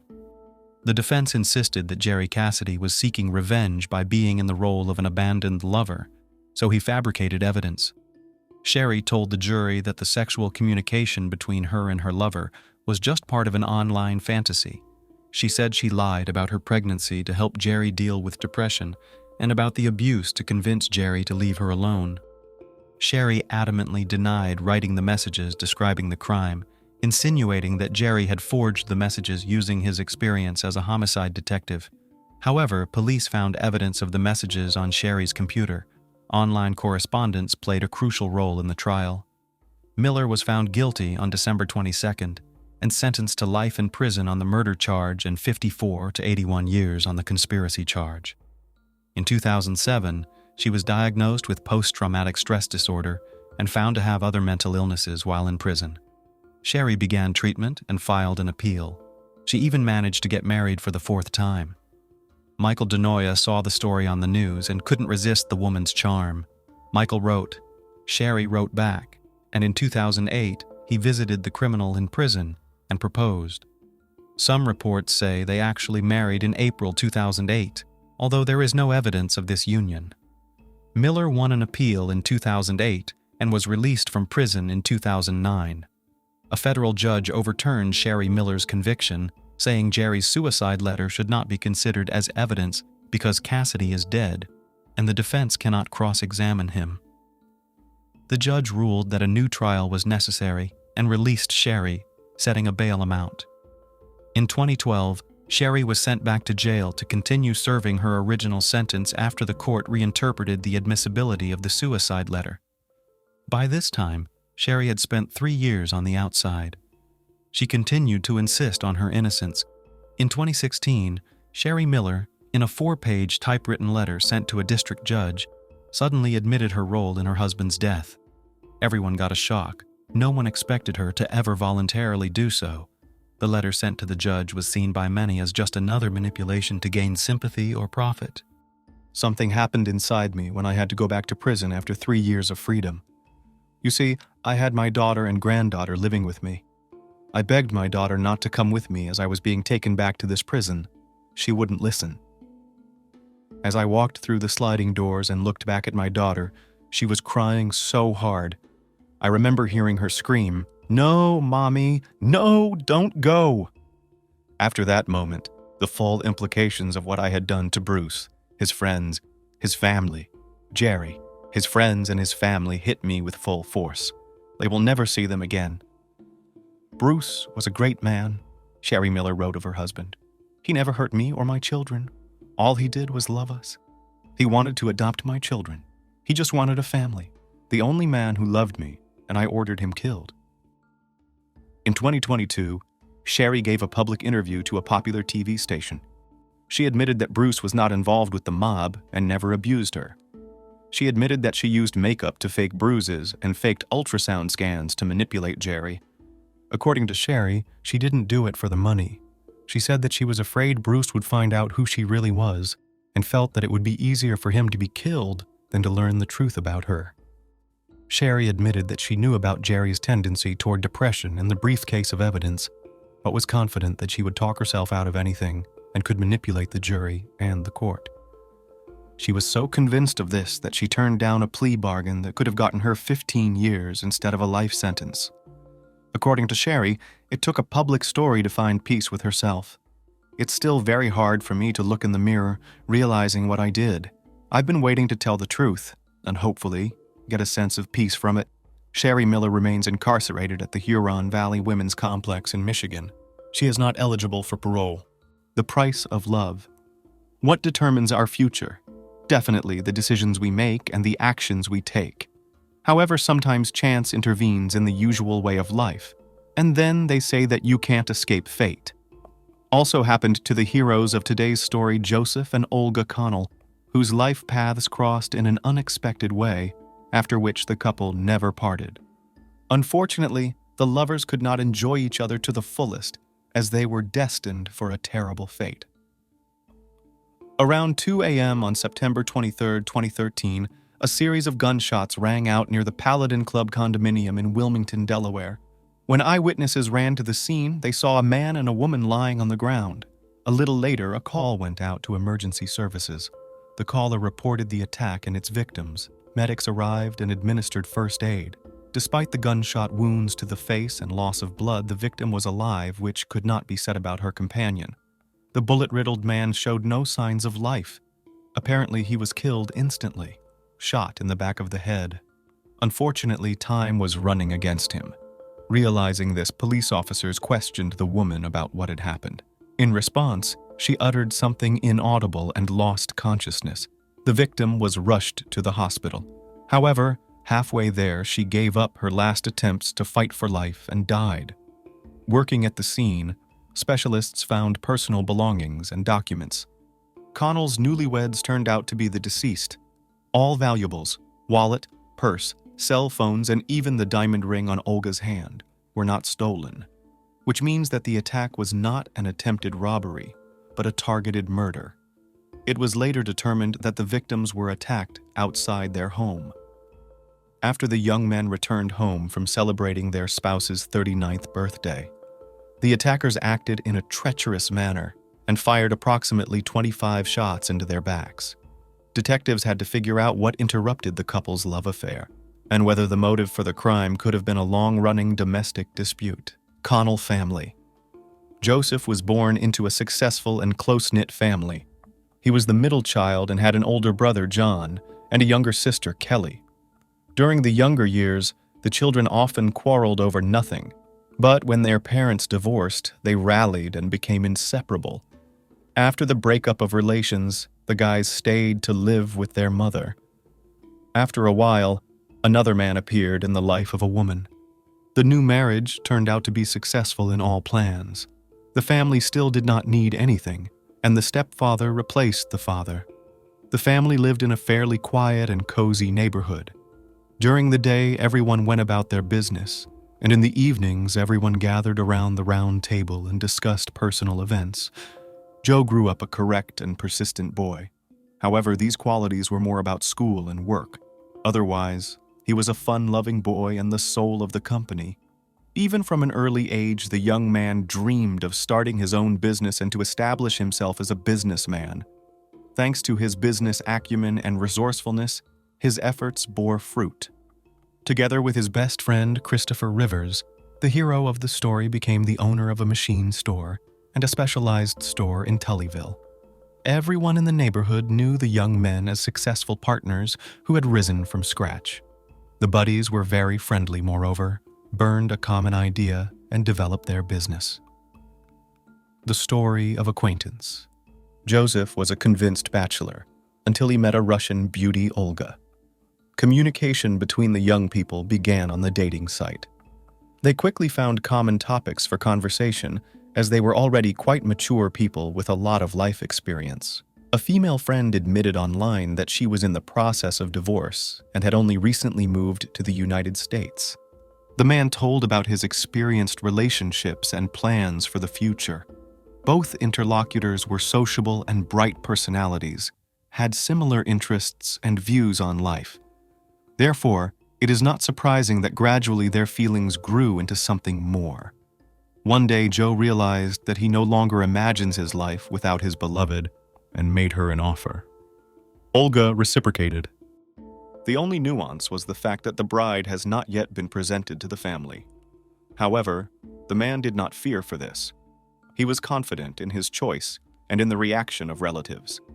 The beauty and character of the chosen one charmed his relatives. They were in shock that there was a woman who managed to melt the heart of a hot, loving relative. Relationships of the couple developed rapidly. Joe took Olga everywhere with him, proud of her appearance and charisma, therefore without shyness did not hide his love. However, over time it became clear that behind the female malleability and tenderness hides a real Siberian temperament where the beloved was born. Her irrepressible energy and entrepreneurial spirit amazed everyone. She seemed to be able to do anything. Connell was so delighted and in love that he decided not to postpone the wedding in a long time. Perhaps he was in such a hurry to get married, unwittingly anticipating the coming events. Such people are usually said, in a hurry to live. Surely each of you have encountered such examples in your environment. Investigation. After the attack, the police interviewed the crowd, bystanders and neighbors of the victims. Perhaps among them were those who could clarify something. Unfortunately, none of them had seen what had happened. However, many people heard gunshots which caused them to run away. There were even those who claimed to have heard loud male voices shortly before the shooting. They seemed to be arguing with the newlyweds about something. Violent crime ensued. Not far from the scene of the crime, forensic experts found a large number of fired casings that belonged to two different types of weapons. Thus, it became clear that there were several attackers. The sheer number of gunshots indicated that the couple was initially given a death sentence. It is unlikely that anyone would have managed to stay alive in such a shootout. To carry out their plan, the criminals waited for the young people to return from the party. The birthday party took place in one of the popular bars. Friends and some members of the Connell family came to the party. Everyone had fun and danced until midnight, and when they were tired, they went home. The couple parked their car at the house and headed toward the front entrance. It was at this point that the intruders found the most opportune time to carry out their criminal scheme. The next step in the investigation was to interview the family members of the victims. Officers spoke to Joseph's parents. They asked about the couple's alleged enemies and detractors. But the man's mother and stepfather replied that they knew nothing about it. At first glance, the newlyweds had no foes. On the other hand, There is hardly anyone who does not have envious people. In any case, none of the newly wedded spouses told it. At the same time, the detectives heard some curious information. It turns out that Joe and his sister Kelly had a spat on the eve of the wedding. It concerned an expensive family ring encrusted with diamonds. According to experts, its value was about $20,000. After the quarrel, relations between the relatives were not the same. However, all relatives claimed that Kelly would never have gone to the crime. Especially, it turned out that after the attack, the ring remained on Olga's finger. Nevertheless, the version about the hidden offense had to be checked. By a strange coincidence, on the unfortunate night, Kelly was one of the first on the scene of the crime. Despite the fact that the woman lived in another neighborhood, that time she was nearby. The ring story. The lovers planned to get married in the Virgin Islands. The only thing that marred the wedding preparations was the engagement ring. According to family tradition, the mother passed the family jewel to her son. However, the jewelry had already been given to the youngest daughter for the wedding, which took place 10 years ago. In order not to change the established custom, Joe discreetly took the ring from his sister and replaced the precious stones with zirconium. After that, he secretly returned the ring to the mistress and diamonds inserted into the setting of Olga's engagement jewelry. The deed of the protagonist is difficult to explain, especially given his financial situation. Perhaps in this way, he decided not to violate the established rules. It was assumed that none of the women should not have guessed it. However, things had not gone as calculated. Kelly noticed the switch and began looking for the culprit.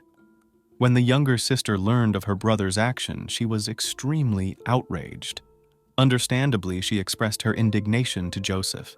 However, the latter was very upset, as he thought that the sister was angry for nothing and just wanted to violate family traditions and ruin the wedding.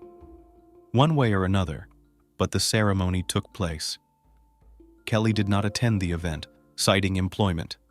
At the same time, in retaliation, the woman decided to mar the celebration and sent a sarcastic message to Olga, so the unsuspecting bride learned the truth. After that, the relationship between brother and sister became strained. Periodically between them there were altercations, often sounded mutual reproaches and insults, and the event that occurred afterward and completely knocked everyone out of the rut, a mysterious robbery.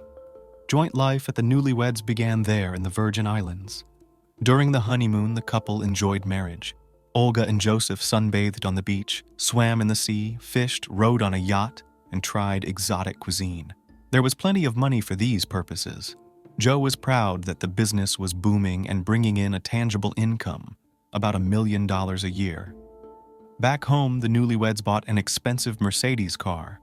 The new convertible cost them $100,000. Since Olga did not belong to those women who are happy to sit on the neck of her husband, she began to help her husband. Olga was well-educated and well-read, well-versed in English, and also had an unprecedented charm. In addition, the past experience of working on the stock exchange came in handy. Therefore, she easily entered the business and engaged in administration. As soon as the lovely blonde took up the business, Joe and Chris had a lot more clients.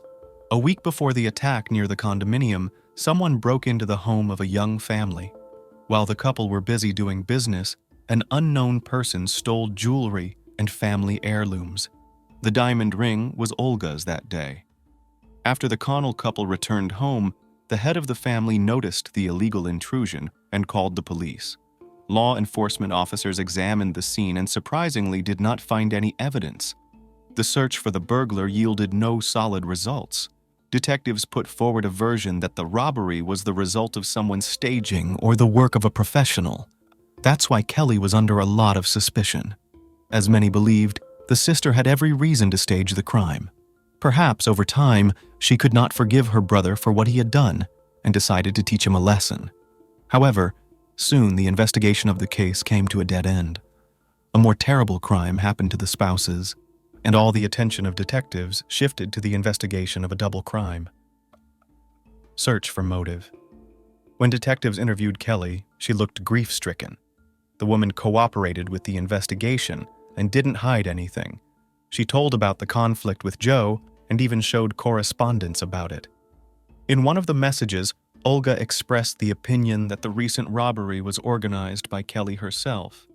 However, Kelly denied it, but the investigation could not exclude her from the number of suspects, and, as the woman later admitted, exerted powerful pressure in some places.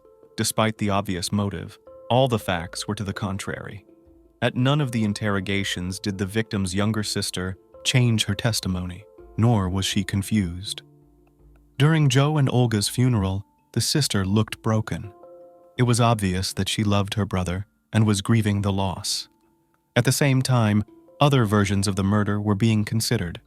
Joseph Connell belonged to the number of enviable grooms, and his wife was a rare beauty. Therefore, jealousy was not ruled out as a motive for the crime. Perhaps not everyone around the couple shared their happiness, and some of the former young people could hold a grudge, and after their marriage, to take revenge in life. However, the suspicions of detectives were not confirmed.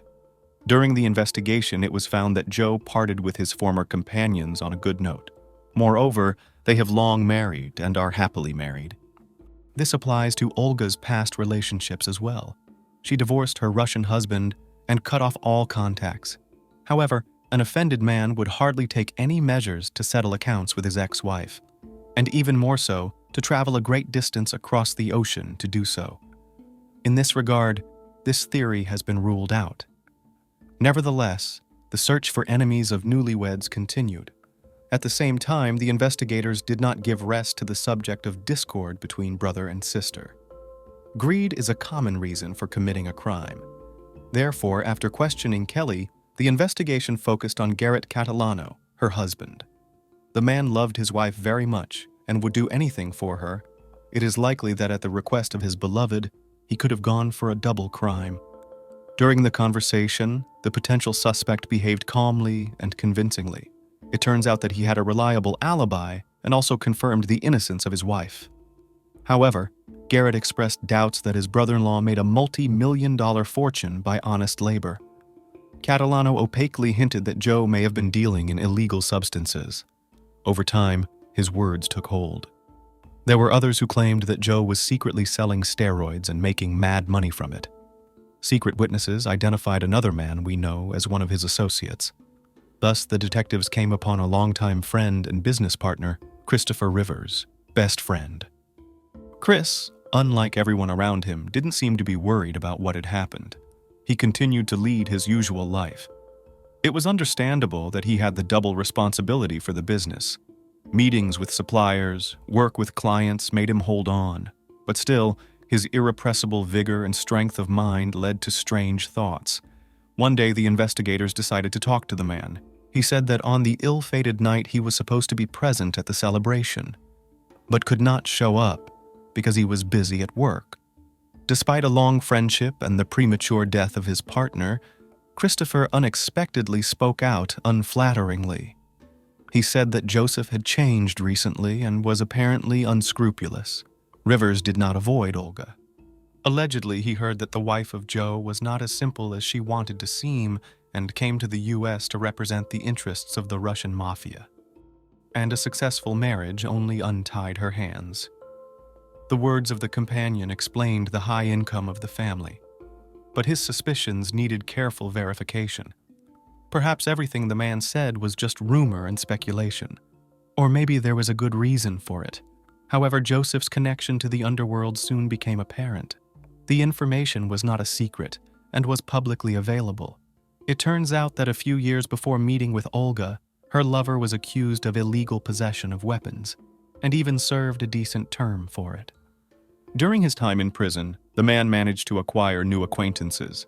It is not excluded that after serving his sentence, local authorities pulled him into the trade in illegal substances. Perhaps over time, Connell crossed someone's path and they decided to take him out. But could the connections acquired behind bars have been the motive for the attack? The investigation was gathering momentum. While the detectives were working on the shady business, an interesting point came to light. Harry Cook, a well-known drug dealer, said he had heard Rivers make negative remarks about Joe on more than one occasion. Rivers accused his business partner of stealing. Chris Rivers admitted to him that he and his companion were selling illegal medical drugs through an auto parts store. But the buddy is greedy and distributes the profits unequally, while Chris is in greater need of money and has huge debts. And Joseph himself spends all the finances on an idle life. For this reason, Rivers joked that he wouldn't mind if his friend disappeared, and later seriously asked Harry if he wanted to help him in this, to which the latter replied no. Thus, the identity of Rivers appeared in a different light.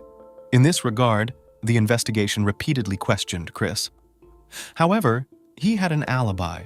At the time of the murder, the man was at home, which was confirmed by external and internal video surveillance cameras.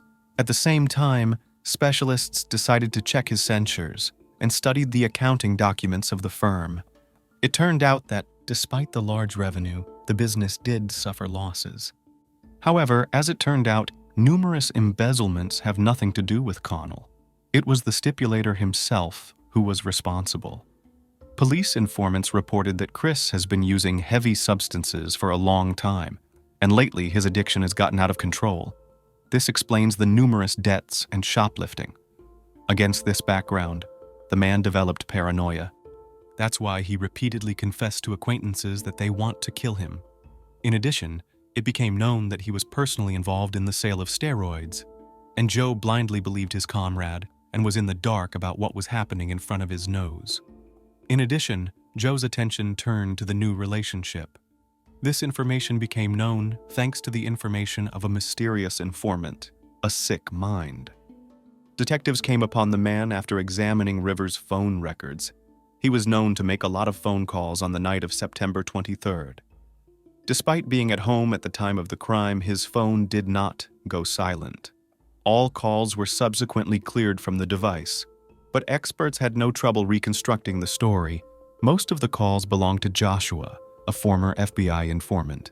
When police contacted Joshua, he admitted that he often used Rivers' services. One day, Chris Rivers made him a tempting offer, $65,000 for his companion's head. The big money undoubtedly attracted the man. However, Joshua did not want to participate in the case directly and found other hitmen. To this end, he turned to Dominic Benson and Aaron Thompson. Mercenaries cost him $5,000, which he received from the customer as an advance payment. Eventually, the confusing crime picture came to light. The best friend had sentenced his buddy and his spouse to a sad end. Was the motive behind the crime a grudge and a desire for sole ownership of a shared business? No, it was the $1 million that one of the partners was entitled to as an insurance payout. It turned out that long before the appearance of Olga, the former partners had secured the business and insured their lives. In the event of the death of one of them, the other received the amount to pay off the mortgage on the machine shop. If Joe died, the amount received would be enough to pay off all of Chris's debts. But here's the problem. His partner got married, and all payments were due to the legal spouse, so Rivers decided to take out two of them at once. The conversation that took place between the organizer and his accomplice on the night of the crime indirectly confirmed this. Although the communications between the men were encrypted, it was obvious that Rivers was concerned about the success of the operation. To better analyze the communication between the two men, detectives seized phones from the four suspects. Thanks to the mobile devices, their movements on the night of the crime were recorded. Dominic and Aaron were at that moment near the house of the young couple Connell. Curiously, the video footage that confirmed Chris's alibi played against him. The cameras show that the man is nervous and does not let the phone out of his hands. After detectives reached out to Joshua, he didn't put up a fight and surrendered to authorities. To mitigate his punishment, during the interrogation, the man agreed to a deal with the investigation and testified against the customer. Thus, Christopher came up with a cunning plan. He wanted to use the quarrel between his brother and sister to frame Kelly. During the investigation, it was proved that the robbery at the Connell house was the next stage of the criminal plot. Following Christopher's instructions, Joshua broke into the couple's home and burglarized it. However, the head of the target was a controversial family heirloom, a diamond ring. Coincidentally, Olga was wearing it that day. If the plan had succeeded, the investigation would have followed a false trail and blamed everything on Joe's sister. But this was not enough for Rivers, and after the crime, he tried to blacken the name of his friend. As it turned out later, the death of Joe and his lover was the result of a cold-blooded and carefully planned crime for money, justice. In 2014, Chris Rivers was indicted on several charges. He was charged with 2 counts of first-degree murder, 2 counts of possession of a firearm during the commission of a felony, as well as conspiracy in the first degree and solicitation of a felony in the first degree. His co-defendants were also tried. The trials took place separately but parallel to each other. During the trial, it was proven that Aaron Thompson was the one who held the weapon. He was therefore found guilty of 2 counts of first-degree murder, 2 counts of possession of a firearm during the commission of a felony, and first-degree conspiracy. The felon received 2 life sentences and plus 45 years. His buddy Dominic Benson was acquitted on the felony charge because he changed his mind about shooting at the last minute. Therefore, for first-degree conspiracy and aiding and abetting criminals, he received only 5 years in prison. Thanks to his active cooperation with the police for the murder conspiracy, Joshua got the same sentence. As for the main instigator of the crime, Chris Rivers, he was found guilty on all charges and sentenced to 2 life sentences plus 50 years. "We can forgive another person anything but success," goes the famous saying. Despite his young age, Joseph was a remarkable man. He built a business, found the love of his life, except that he was not left with the opportunity to enjoy happiness. Together, the couple could reach new heights, build a strong family, and have heirs. However, the thirst for profit and the dislike of his partner made irreparable adjustments to their measured life. Money, one of the old and common motives for crime. Christopher's pernicious addiction and greed ruined several lives. During his years in prison, the convict will surely be cured of his pernicious addiction to substances. But will he be able to stifle the guilt that is supposed to come with time? Unknown. Or maybe in his case, the voice of conscience will never be heard. After all, not everyone dares to spend the rest of his life in a constant struggle with himself. 19-year-old student Lizzie Marriott vanished on October 9, 2012. After her classes, she went home and left a note on the table. It was addressed to Tony and Becky Hanna, the uncle and aunt of the girl where she was staying. In it, Lizzie said she was going to visit a friend and would be back no later than midnight. However, neither on that day nor the next did the niece return. Later, her car was found in the campus parking lot. The girl seemed to have disappeared without a trace. After some time, the search for the missing girl turned into a search for her body. The police became aware of the gruesome details of her death. Once the girl's openness and friendliness turned against her. This is a story about the danger posed by uncontrolled desires. Horrible crimes are committed when not only state, but also universal laws are violated. The freedom of one person ends where the rights of another begin. This is an undeniable truth. For Tony and Becky, their niece became a full-fledged family member. To save on housing, she moved in with them during her studies at the University of New Hampshire. Lizzie loved marine animals very much, so she chose a future profession in marine biology. She moved to Chester in the fall of 2012, leaving her parents Bob and Melissa Marriott, with whom she lived in Massachusetts. They were separated by a 2-hour drive, but they still maintained close communication. The girl had a gentle character, was kind and sweet, which made everyone love her. She would shout, "I'm home," her aunt recalled, and we felt joy in our hearts because she felt comfortable with us. And we with her. Lizzie liked her new life, and unprecedented horizons lay ahead. In her spare time, she worked at Target, where she quickly adapted and was well regarded. There, she met 18-year-old Kate McDonald. The girls quickly found a common language, often hanging out after work. Once Lizzie was already at Kate's apartment, so when she invited her again, she agreed. On October 9th, the friends met. They wanted to spend the evening together, have dinner, and watch a movie. However, their solitude was interrupted. 30-year-old Seth Mazzella, Kate's boyfriend, joined them. The heroine didn't mind a company. It's more fun together. Moreover, Her new acquaintances were interesting personalities involved in theater, and Seth graduated from the same university as Lizzie, but in theater arts. Despite the fact that the guy worked as a consultant in an electronics store, he had a rich experience. He trained as an emergency medical technician, earned a black belt in karate, and even taught martial arts. In general, they had a lot to talk about. The evening promised to be interesting and end on a good note. It's just that, answering the young people's apartment, the girl never came out again. After Lizzie didn't return by the promised time, her relatives decided to wait until the evening of the next day. Perhaps she stayed overnight at a friend's and went from there to the university. However, when she didn't show up and on October 10th, the aunt and uncle got worried and contacted her parents. It turned out they also had no information. After the unpleasant news, the mother and father got in the car and headed to Chester. On the way, they reported their daughter's disappearance. Not only the police and relatives, but also the girl's friends joined the search. The investigation began with questioning everyone who knew her. Unfortunately, the relatives didn't know where Lizzie had gone. However, thanks to her friends, this information was established. Nate McNill, a friend, said he knew where she might be and pointed to Kate McDonald.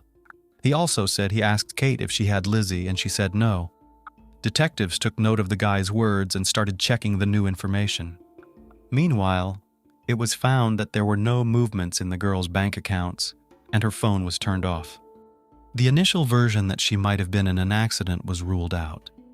Just a few days later, her car was found. At the same time, Bob and Melissa Marriott announced a $10,000 reward for anyone who could provide information about their daughter's whereabouts. After talking to Lizzie's friends and colleagues, investigators learned interesting information about Kate and her boyfriend. The couple was far from what they tried to appear in public. Soon after, Seth Mazzella was arrested. Lizzie and Kate's acquaintances said that recently the girls had been spending a lot of time together. However, they seemed different in character and attitude toward life. Lizzie was very sociable and compassionate, while Kate, on the contrary, was reserved and rude. What brought them closer was unclear. Those who had been working at the store for years said that this was not always the case with McDonald. After she started a relationship with Seth, she changed a lot. There was no trace of her former cheerfulness and lightness. As it turned out later, she even limited communication with her relatives, since they were against her new boyfriend. There was something suspicious about him, antisocial. The couple started dating when the girl was 17. After she turned 18, they moved in together and began living in Mazzella's apartment in Dover, New Hampshire. Paying special attention to the couple, the police checked their databases, but found nothing remarkable. Studying the profiles of young people on the internet, officers learned some details about their personal lives. Sanatha and Kate practiced not quite traditional relationships. On one of the websites, McDonald, under the pseudonym Miss Scarlet Vampire Actress, posted a spicy ad.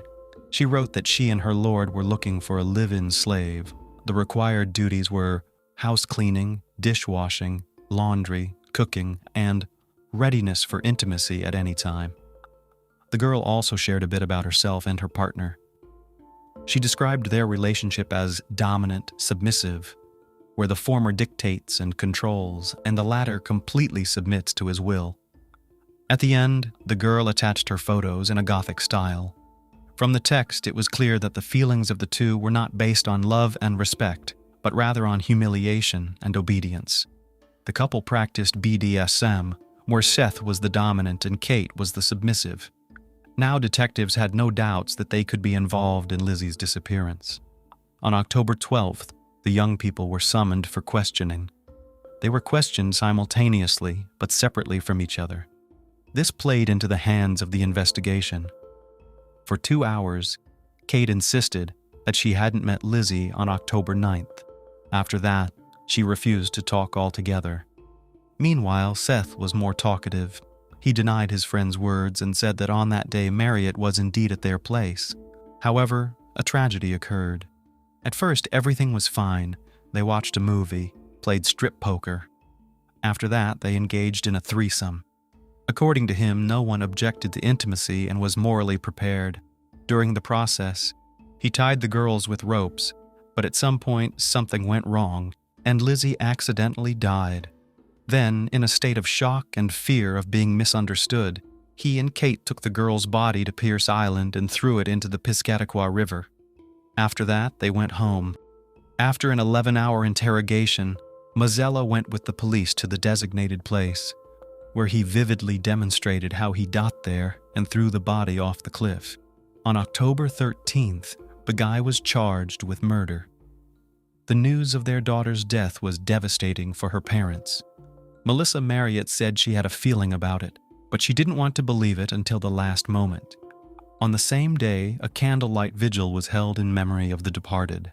Her father thanked those who came and said that the prayer spoken today would help Lizzie find peace. "She has become an angel who flew to heaven," said Bob Marriott. Her friend Nate, who actively participated in the search for the girl, remembered that she always told funny stories, so she could lift spirits or comfort in difficult times. "Perhaps she would have found something to say to us in this case too," he sadly said. The girl's parents refused to accept the version of death told by Mazzella. They explained that their daughter was in a relationship and cherished it very much. According to them, she would never betray her beloved Brittany. They prayed to God and asked the police to find the poor girl's body as soon as possible, to say goodbye to her like humans, and bury her. The search went on every day. Volunteers joined the efforts of the authorities. Even a private detective was working on it. However, the river, which became Lizzie's final resting place, is subject to strong tides and ebbs. It is quite possible that she has long been carried into the Atlantic Ocean. The investigation continued. A search took place in Mazzella's apartment and beyond. It is worth noting that the young couple's house was not clean and orderly. Chaos reigned everywhere. Detectives also found out that Seth was interested in occultism and black magic. Since no evidence was found in the apartment, forensic experts examined the surrounding area. In one of the trash containers, they found a bag of belongings. Among them were black leather gloves, a sweatshirt, and men's underwear. During the examination, it was established that the underwear had DNA traces belonging to Seth and Lizzie. This confirmed the intimate nature of their relationship, and the sweatshirt belonged to the deceased and was identified by her family. But what were leather gloves doing on this list? If it's a love game accessory, why get rid of it, like the rest of the evidence? Apparently, not everything in Mazzella's words was true. He could easily pass off the desired as reality. However, what Kat McDonald said confirmed it. The girl broke her silence, and on October 17th, she told what happened. She admitted that on October 9th, Lizzie came to her. Later, Seth joined them. At first, the three of them watched a movie, then played strip poker. In the process of the game, they got excited and decided to have intimate relationship. According to her, everyone's desire was mutual. It all started with kisses and tenderness. Then Seth suggested tying Lizzie up with ropes, and she agreed. The girl even showed schematically how Seth did it. Everything was going well, but suddenly, Marriott had a seizure. She began to suffocate, and moments later, she lost consciousness. When Seth and Kat lifted the girl, she wasn't breathing. Everything happened quickly and unexpectedly. McDonald claimed that no one was to blame for what happened. It was an accident. However, a significant role in the investigation was played by the testimony of an unexpected witness. One day, a young woman went to the police station. She said she had important information about Lizzie Marriott's case and asked to speak to the detectives leading the investigation. During the conversation, she introduced herself as Catherine Fish, Seth Mazzella's ex-girlfriend. From the conversation, it became clear what she was hinting at. Seth was capable of murder. Once he confessed to her that in one of his fantasies, he takes someone's life. But let's start from the beginning. Catherine and Seth met about 10 years ago. At first, he seemed attentive and caring. He courted her beautifully, didn't skimp on flowers and gifts. He was very charming in conversation. The girl quickly fell in love with the affable young man, but at the moment of their first intimacy, she learned that he was into BDSM. At first, she didn't mind new sensations, as long as he kept himself under control. However, later, Seth began to show excessive cruelty and dominance. He didn't want to be contradicted or stopped. Sometimes he shared his thoughts and fantasies with her. During one such conversation, Catherine heard a terrible confession. Then she realized he could be dangerous. As if to confirm this, he grabbed her by the throat very tightly once. The girl begged him to let go, but he wouldn't stop and continued to squeeze harder. This incident finally shattered her illusions. Since they moved to another city, the girl didn't know where to go to get away from him. She didn't know anyone and didn't communicate with anyone. Besides, she was financially dependent on her boyfriend, so she continued to live with him, waiting for a convenient moment to escape. Catherine admitted that over time, Seth started talking about a third partner. He got bored with her in bed, so he decided to spice things up. Therefore, he periodically brought different girls to their house. But none of them stayed long, so Mazzella said they needed to find a permanent girlfriend. Catherine's life turned into hell. Catherine admitted that Seth had frightened her so much that she didn't dare to escape. After a few months, gathering courage, she finally decided to run away. Fish miraculously overcame the distance of 1,000 miles to get to her parents' house. But that's another story. She never saw her ex-boyfriend again. In May 2014, Seth Mazzella appeared in court. The prosecution believed that the defendant was guilty not only of intentional murder, but also of taking advantage. Several people testified against him. Shortly before the trial, among them was Kat McDonald. 2 months after Lizzie's death, she too was arrested and was in custody. She was charged with obstruction of justice and investigation. The girl had plenty of time to analyze what had happened and understand whom she was covering for.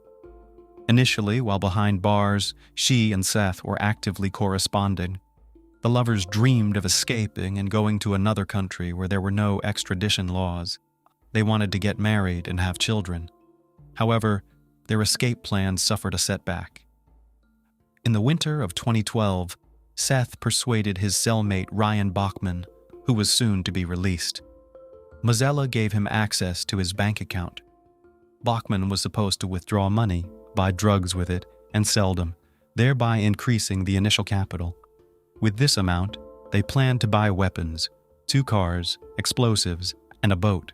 However, the friend decided to use the money for his own purposes. Moreover, authorities learned about the plan.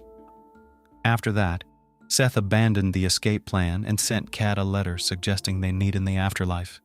He sincerely believed that death was not the end of life. Perhaps, in this way, he hinted to the girl about ending her life. In any case, time helped McDonald. Her thoughts cleared up. Therefore, when in 2014 the prosecutor's office offered her a favorable deal, she agreed without hesitation. According to it, the suspect had to tell the truth about what happened in the apartment on the evening of October 9th.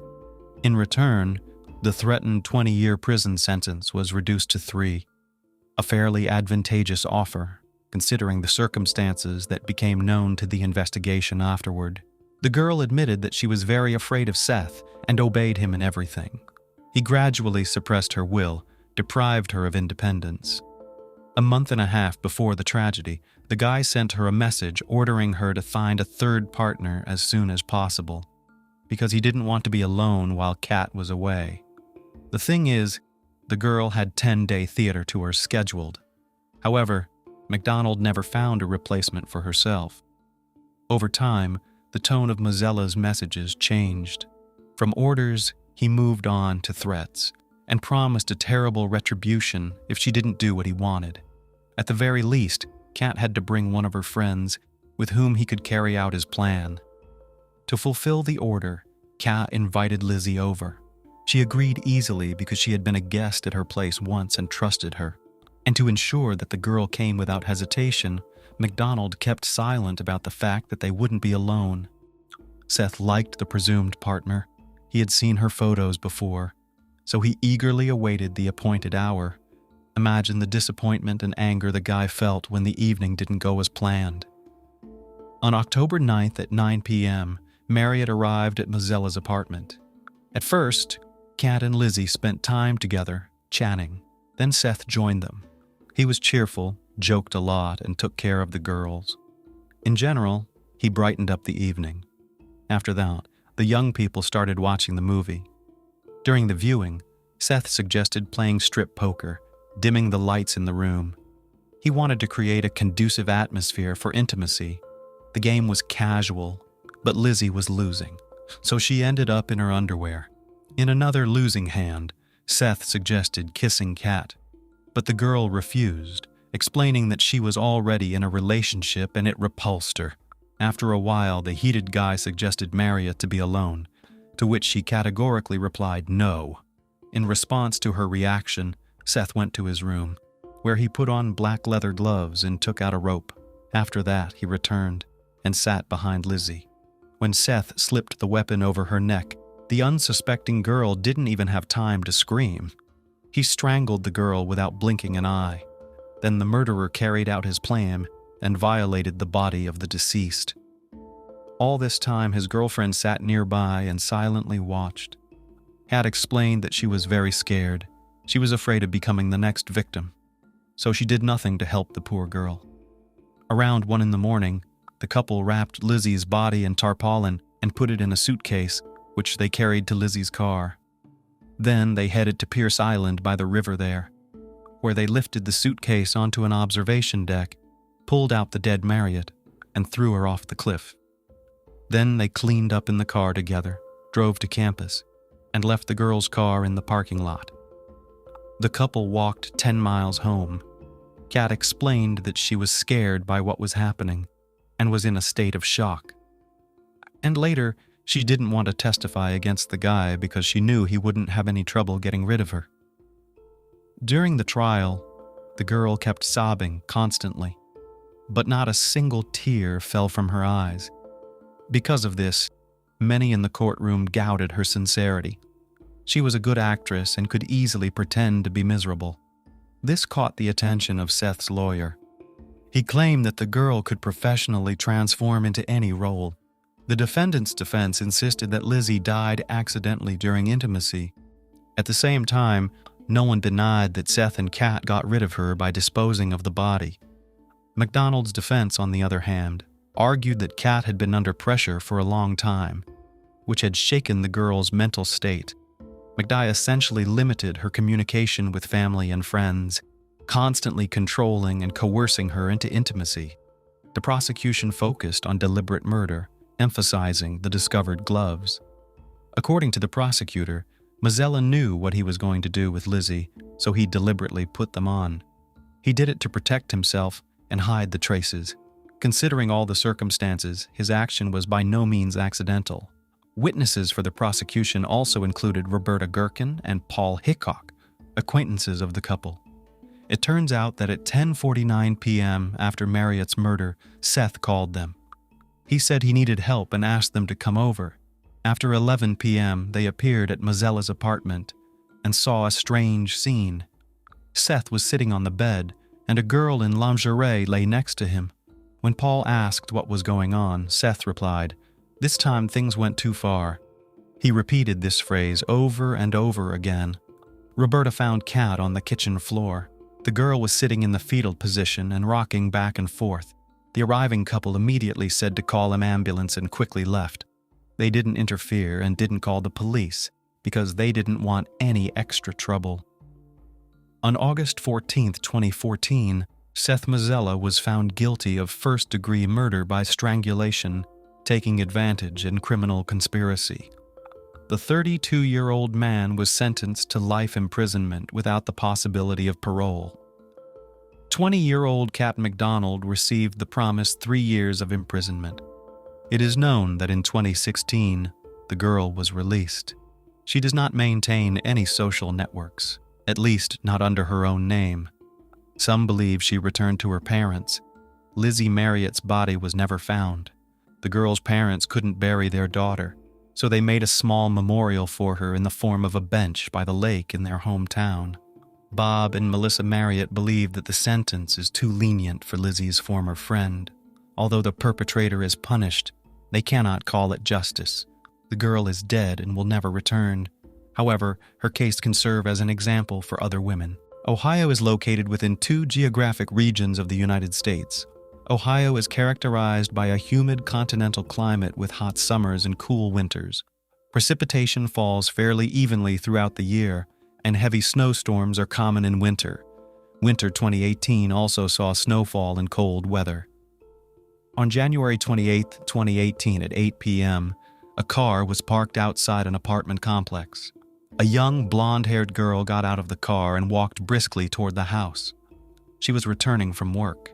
In her hands, she had a bag of food from her favorite fast food restaurant and the keys to the apartment. As she approached the door, she was surprised to find that the key did not go into the lock. The girl hurriedly decided to check each key on her metal ring, but none of them fit the lock. Suddenly, she remembered that she had given her key to her brother and reopened her purse in search of a spare key. When the key was found and the lock was finally opened, an unfamiliar voice called her name, and she turned around. A large male figure grabbed her and carried her into the apartment with nonchalant assertiveness. The door slammed shut. On January 29, 2018, the staff of Shaw Davis Funeral Home was alarmed by the absence of everyone's favorite assistant Rachel at work. She did not answer the phone, which worried them because the girl was very responsible and took her work seriously. The head of the office asked a colleague, who was engaged in delivery, to come to Rachel's apartment to check on her and find out the reason for the silent absence. He went to the girl's apartment, but no one answered his knock or call. He contacted the manager of the apartment complex, but this attempt was unsuccessful, as it was only possible to enter the apartment with the tenant's permission. Her colleague called the police to the place of residence of the missing girl. When they went inside, they found nothing scary. The apartment looked completely normal, except for the leftover food on the table. Rachel, who adored order, couldn't leave food without putting it away in the refrigerator. This caught the attention of her coworker. He insisted on a more thorough inspection of the apartment in the presence of police officers. During the inspection of the bedroom, he tried to look in the closet, but when he wanted to open the door, he thought something was wrong. With effort, he yanked the closet door open and screamed. Hidden inside was Rachel's bloody body. Officer Frank Sclafani called forensics, and the apartment complex area was cordoned off. In her own apartment, Rachel Anderson's bound body was discovered in a bedroom closet. She was stripped to the waist, partially wrapped in a blanket. Her head was wrapped in a shirt, and the black article of clothing was tied around her neck with part of the fabric stuffed into her mouth as a gag. The victim was a young 24-year-old female, Rachel Anderson. Rachel Nicoletta Anderson was born on January 28, 1994, to William Bill Anderson and Patricia Trish Anderson in Warren, Ohio. Rachel had a younger brother, John, who was a common family favorite. She was a 2012 graduate of Warren Harding High School, where she was part of the National Honor Society and played soccer and volleyball. Rachel chose a completely unusual profession. Since childhood, she dreamed of becoming a funeral director. The girl studied at Youngstown State University, where she specialized in the study of the bodies of the dead. She treated her vocation with great importance, for which she got into the list of the best students and received a scholarship. She then attended Cincinnati College of Mortuary Science, where she graduated in 2016 with a Bachelor of Science in Mortuary Science.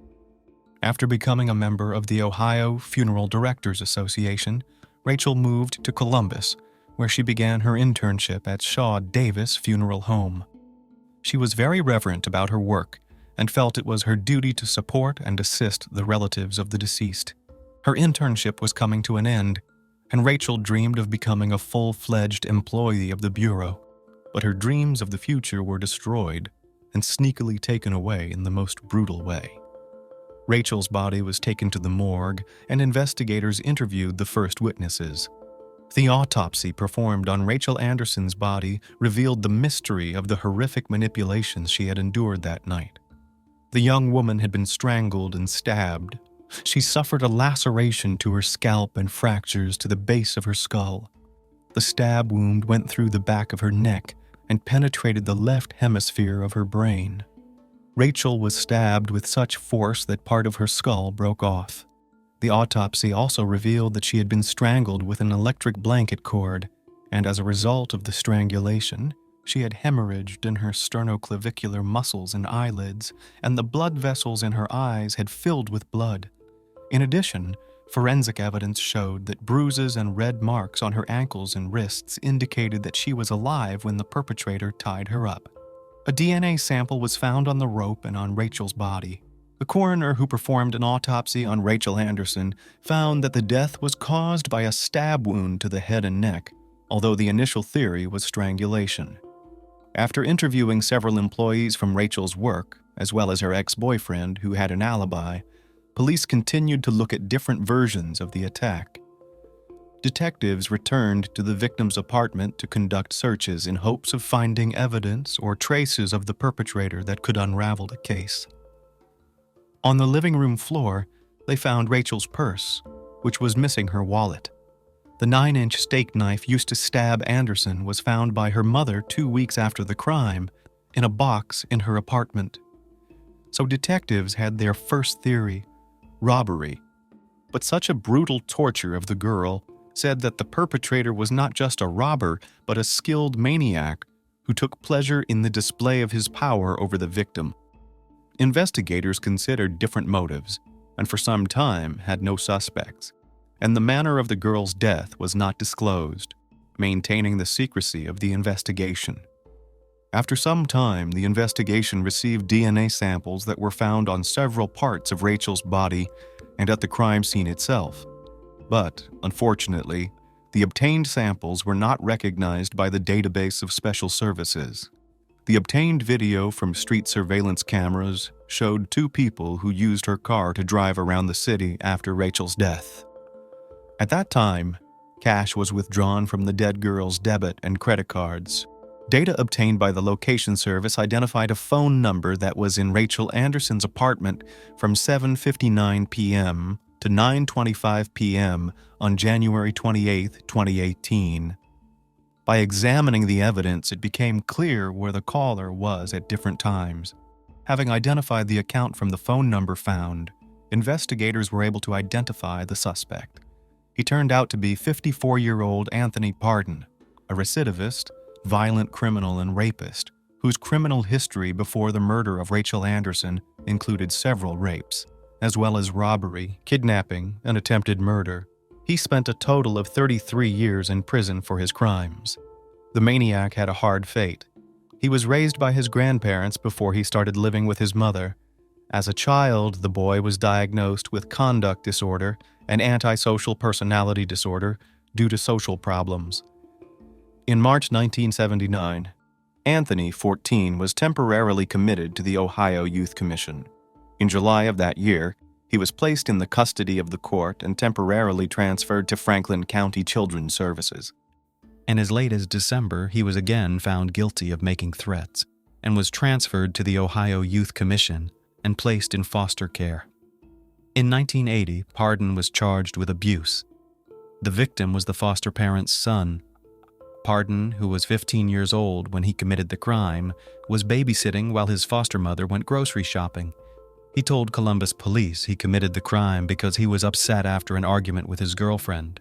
Anthony was convicted of the crime as a juvenile. On November 13, 1981, 16-year-old Pardon was allowed to enter the home of his girlfriend's 39-year-old mother to use the telephone. He pulled a butcher knife on her, took advantage of her, and stole $100 from her purse. He then bound her hands and feet, gagged her, and put her in the trunk of his car. He drove her to Valleydale, where he untied her feet and threw her into the river behind the Valleydale ballroom. When the perpetrator saw that the victim, who was partially clothed, was able to stay afloat, he waded into the creek and submerged her head underwater. The woman survived after the intervention of a random passerby who scared Anthony away. The boy then managed to get away before the police arrived and used the money he stole from the victim to buy tennis shoes and jogging uniforms. In May 1982, at age 17, he was convicted of other crimes in Franklin. He was sentenced to a term of imprisonment ranging from 5 to 25 years. While in prison, he committed several disciplinary offenses, including possession of a weapon, burning a mattress, and fighting. He eventually spent over 24 years in prison for his crimes and was released in November 2006. Upon gaining his freedom, Anthony Pardon moved to Georgia and applied for a job under an assumed name. But in 2007, he was charged with forgery and was again convicted in Floyd County, where he spent 9 years in prison. He was also given 20 years probation and was required to wear a GPS tracker on his ankle. In 2017, Pardon was released from prison, returning to Ohio in June of that year under an interstate agreement between Ohio and Georgia. He was monitored by the Adult Parole Authority and was required to check in with the Sheriff's Department every 90 days. The Ohio Adult Parole Authority did not provide him with a monitor, as requested by the judge, because of the length of supervision and cost concerns. Due to budget savings and careless negligence of state authorities, a former maniac and criminal was walking free again. So, on August 21, 2017, Pardon was caught with a girl of easy virtue in his car, and 6 days later he was caught driving without a license. During that stop, he was found to be in possession of a kitchen knife and a shotgun. But again, either by some strange coincidence or police negligence, he was not arrested. The perpetrator's escapades continued. One of the CCTV footage shows Rachel's car stopped outside a store. A man got out of the car on the passenger side and headed into the store to store. The driver was not visible on the footage, which added some complications. But after visiting that store and interviewing the employees, the police managed to find out the man's identity. He turned out to be a local vagrant, Anthony Schlitz. A couple of days later, he was questioned at the station. He said that he was approached by a passing mature man and offered to cash in the cards of his ex-girlfriend.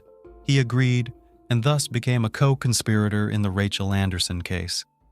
Anthony Schlitz confirmed the identity of Anthony Pardon and outlined the entire route they took on the evening of January 28, 2018, in an attempt to cash out Rachel's stolen cards. The matter remained to be resolved. Find and apprehend Anthony Pardon. On February 9, 2018, a multi-day stakeout of Anthony Pardon's sister's house resulted in his apprehension. The 54-year-old repeat offender was charged with 9 counts, including aggravated burglary, aggravated robbery, kidnapping, rape, and aggravated murder. On February 4, 2020, the protracted trial began. 4 witnesses testified on the first day, including Rachel's co-worker Jonathan Kennedy, who discovered Anderson's body. Jonathan and the manager of her apartment complex also testified. The jury heard from Officer Frank Sclafani, who was in his car outside the apartment when Kennedy discovered the girl's body and saw the surveillance tape. Rachel's brother John and Special Agent Joshua Durst testified on February 5th, and lead detective Art Hughes testified on February 6th. On February 6th, the inmate complained to the judge about his attorneys, saying he was not satisfied at all and asked for new attorneys. Recidivist Anthony Pardon was intentionally stalling. On Monday, February 10th, prosecutors brought in a latent print expert and other expert witnesses to explain how technology was used to identify where Rachel Anderson's debit card was used and at the crime scene. The defendant's sister also testified that he gave her Rachel's debit card, telling her that it was his girlfriend's card. Later, from television news reports, she learned that the card belonged to the crime victim. The last day of testimony was Tuesday, February 11th. The medical examiner testified that Pardon's DNA was found at the scene, while a forensic pathologist and a deputy coroner from the Franklin County office testified about Rachel Anderson's injuries. In the courtroom, a minute-by-minute picture of the last days of Rachel Anderson's life was reconstructed. On January 26 and 27, 2018, Rachel celebrated her 24th birthday. On the 26th, her brother John traveled from Warren to Columbus to visit her. The next day, she traveled with her brother to the home of her friend and colleague John Kennedy. There, the friends threw a party to celebrate Rachel's birthday. After a long party, Rachel and her brother spent the night at the house of friends, and the next day the girl went from them to work, leaving the key to her apartment to her brother. On the 28th, John Anderson returned to his hometown and accidentally brought the key with him. At about 1 o'clock in the afternoon, Rachel texted John Kennedy, who had a key to her house. She said she would come to his place and pick up the key. Rachel spoke to her mother around 6:30 p.m., and then went and got her key from Kennedy. Since her apartment door could only be locked from the outside with a key, Anderson had to leave it unlocked.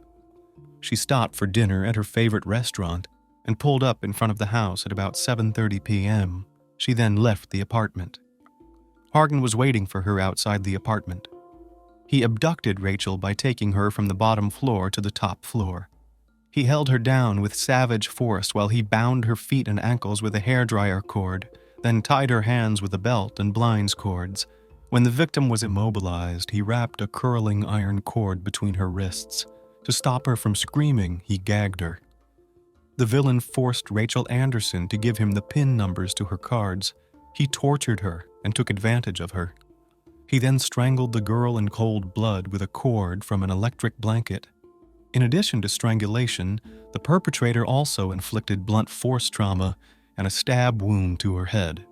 He then carefully hid her body in a closet. He left her there naked below the waist, and with the electric blanket cord tied around her neck and door handle. The perpetrator then stole her car, used all of her bank cards at several stores in Columbus for a quick profit. The defense did not call any witnesses. The final hearing was held on February 12th. Assistant Prosecutor Amy Van Keulen made the state's initial closing argument, constructing a chronology of the crime and telling the jury that Pardon massacred Rachel Anderson in cold blood. In defense closing argument, defendant's attorney Larry Thomas acknowledged that Pardon used the victim's cards, but argued that he was not responsible for the crime. The attorney argued that the state's case was based on speculation, and the DNA and cell phone evidence did not prove Pardon's involvement in the crime. The jury, made up of 4 men and 8 women, deliberated for about 6 hours over 2 days before finding him guilty on all counts. The prosecution sought the death penalty because he killed Rachel Anderson in an aggravated burglary because he had a prior conviction for a similar attempted murder of a woman. Prosecutors sought the death penalty instead of clemency because of his extensive criminal history. Prosecutor O'Brien said there are some people who basically cannot behave in accordance with the law, and Anthony Pardon is one of them. The sentencing phase of the trial began on February 18th. A defense seeking to mitigate aggravating factors cited the suspect's troubled childhood to the court and jury. But that didn't work, and prosecutors voiced that the aggravating circumstances outweighed any mitigating factors. And furthermore, it was proven at trial that Anthony Pardon was fully aware of what he was doing when he attacked Rachel. Pardon's mother and sister, along with a psychologist and his former elementary school teacher, did testify in his defense. On February 19th, Anthony Pardon self-reported a 13-minute unscripted statement to the jury, discussing his abusive childhood. He also spoke about his problems after leaving prison, describing hardship and helplessness. He claimed that the system failed him and no one helped him. In his last statement, he blamed the justice system for who he is today. He did not speak directly about the crime or apologize for it during his statement. On February 20th, after 3.5 hours of deliberation, the jury deadlocked on whether to recommend the death penalty and recommended life in prison without parole. Sentencing took place on March 16, 2020.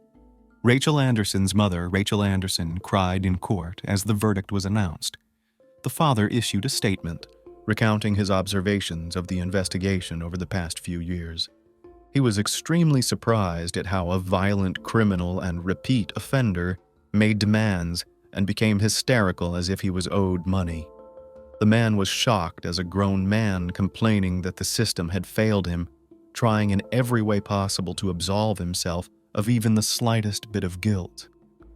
In his final statement, the father of the deceased noted that there is obviously blame to be placed on the system, but in the situation that happened, it only failed Rachel Anderson. Judge McIntosh sentenced Anthony Pardon to 1 life sentence without parole for aggravated murder and another life sentence without parole for violence. Anthony Pardon was also sentenced to an additional 63 years in prison for aggravated burglary, kidnapping, and aggravated robbery, and multiple violent offenses.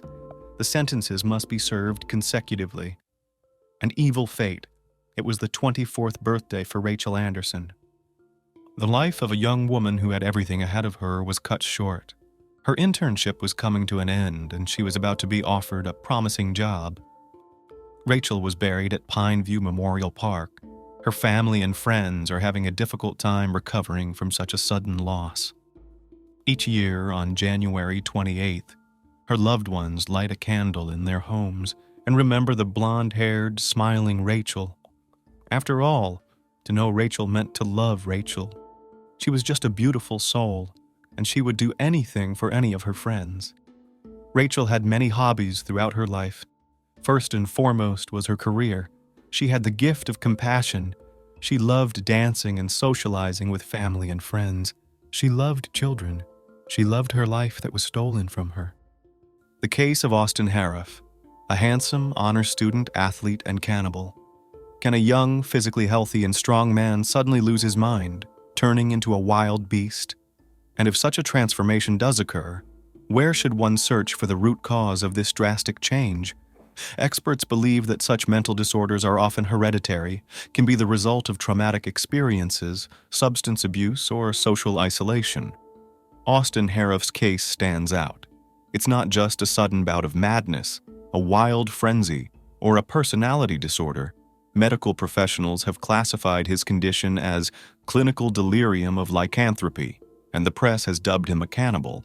It's believed that the young man suffers from a rare psychiatric syndrome where the patient believes they are transforming into an animal.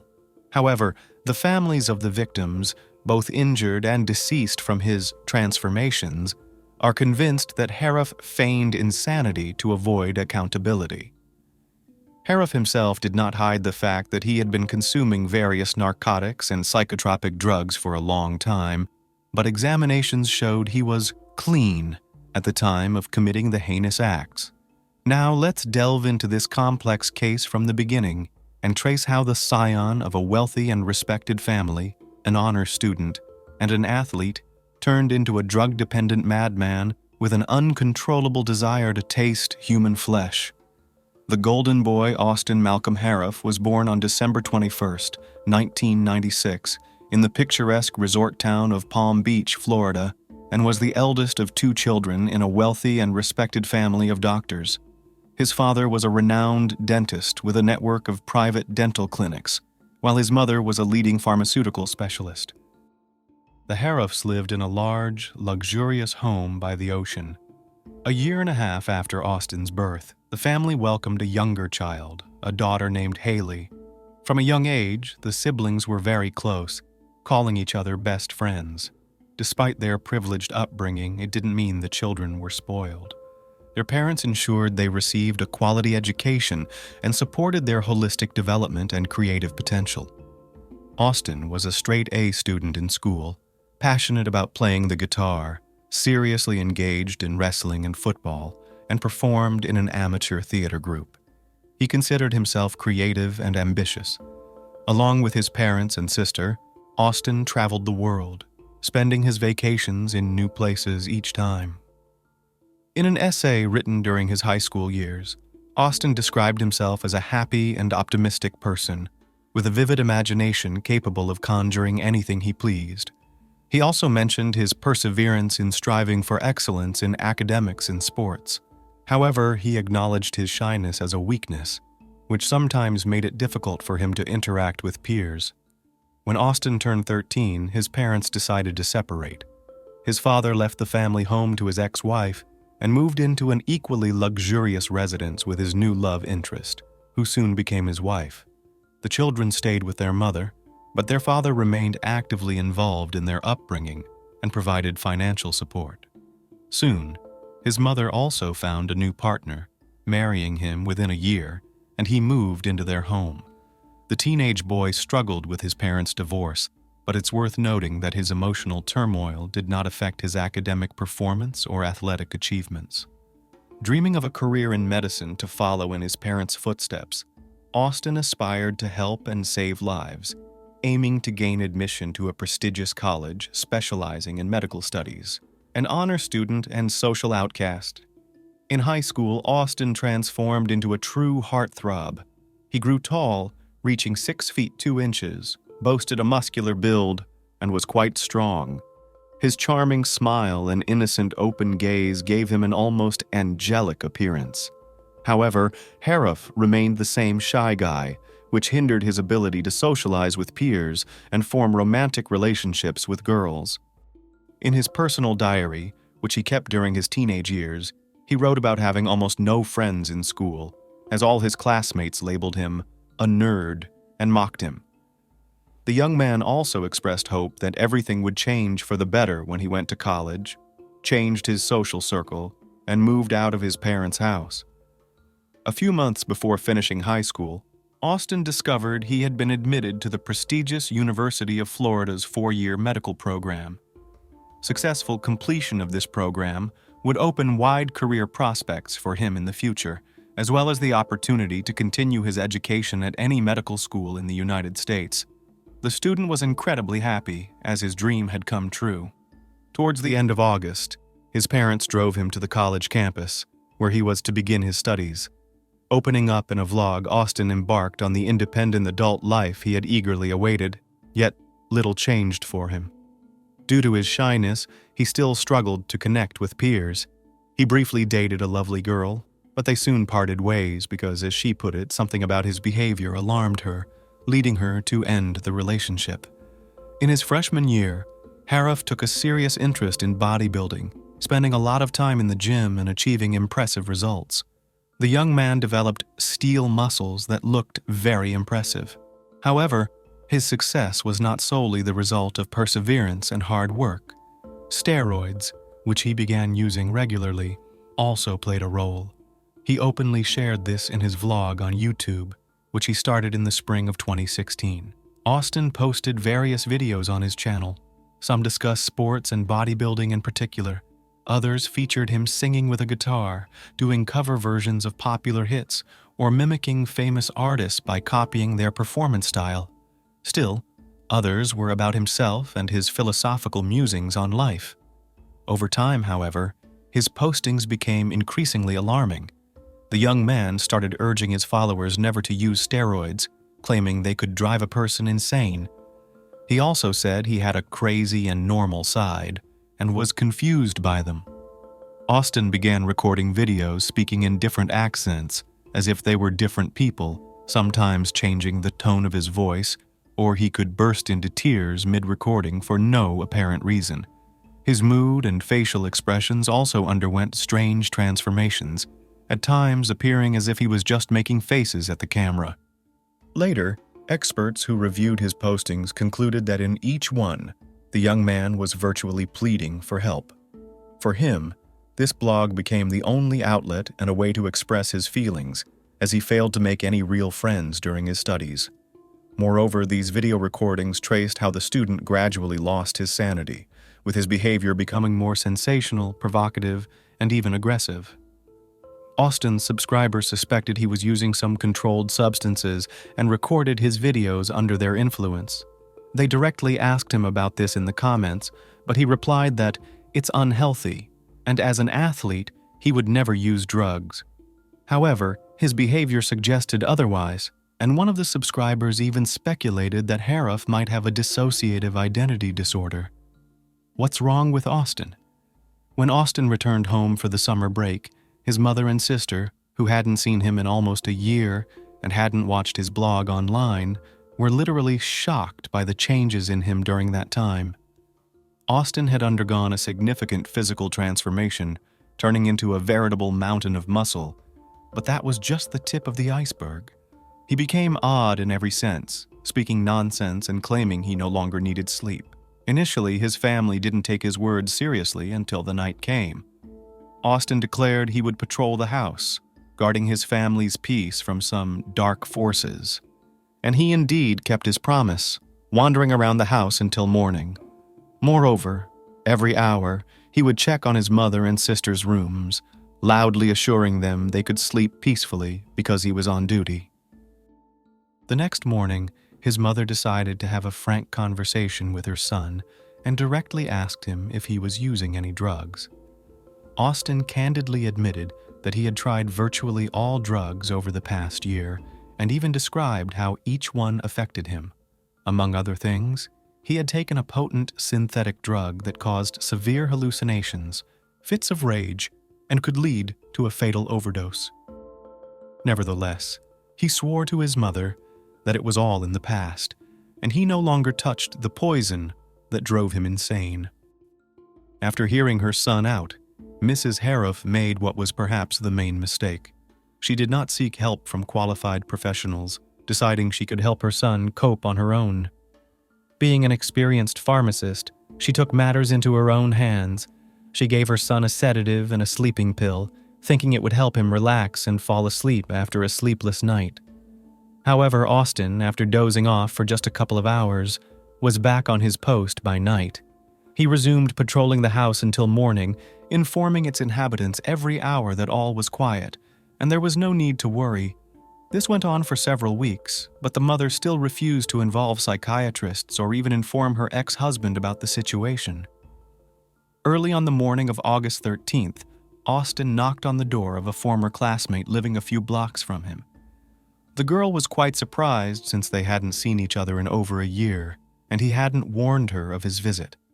When she asked the reason for his appearance, Austin said he had forgotten what year he was born and urgently needed this information. The puzzled classmate answered that it was in 1996, after which the young man abruptly turned around and left without a word. Austin's stunt scared and puzzled the girl, so she immediately called Mrs. Herff and told her everything, asking if the boy might be using prohibited substances. Only then did the woman decide to call her ex-husband, who was working in another state, and shared her concerns that something was seriously wrong with their son. The boy's father flew to Florida the next day and, after talking with his son, suggested he voluntarily check into a clinic for an examination, to which the young man categorically refused. Then the man had a heart-to-heart conversation with his ex-wife, and together they decided to send their son for compulsory examination and subsequent treatment in a drug rehabilitation or psychiatric facility. However, they were unable to do so in time. A disturbing confession. The next day, Austin's friends invited him to join them at the beach, given the hot and sunny weather. His mother insisted that Haley go along to keep an eye on her brother. Austin was excited about the outing but dressed unusually warm for the beach, as if heading to the mountains instead. He wore a thick athletic hoodie with long sleeves, matching pants, boots, and ski goggles. When his friends saw him dressed like that, they were initially silent, then burst into laughter a few seconds later. They teased Austin, asking why he was dressed that way and if everything was okay with him. Austin became seriously angry, shouting that if they thought he was crazy, then he would act accordingly and end one of their lives. The boys didn't take his words seriously, but backed off just to be safe. Haley noticed her brother was on the verge of a breakdown, so she decided to talk to him and calm him down. During their conversation, unheard by the others, Austin told his sister that he wasn't entirely human, but half wild animal, immortal, and possessed superhuman strength. His words frightened her, but she tried to remain calm to avoid provoking aggression from her brother. At the beach, Austin acted completely normal and natural. He joked, laughed, played volleyball with friends, and goofed around. As evening approached, they said their goodbyes, and everyone went their separate ways. Austin and Haley headed towards a small restaurant near the coast where they planned to meet their father and his current wife. On the way, Austin told Haley he intended to test his immortality, then headed towards a busy highway, planning to cross it inappropriately, directly through the fast-moving traffic. When Haley realized what was happening, she ran after her brother and physically dragged him away, begging him to hurry because they were expected. Austin agreed that they shouldn't make anyone wait and silently followed his sister. At dinner, Austin behaved oddly again, silently getting up from the table several times to go outside, looking around as if he feared someone, then returning. He then decided to tell his father and stepmother about his immortality.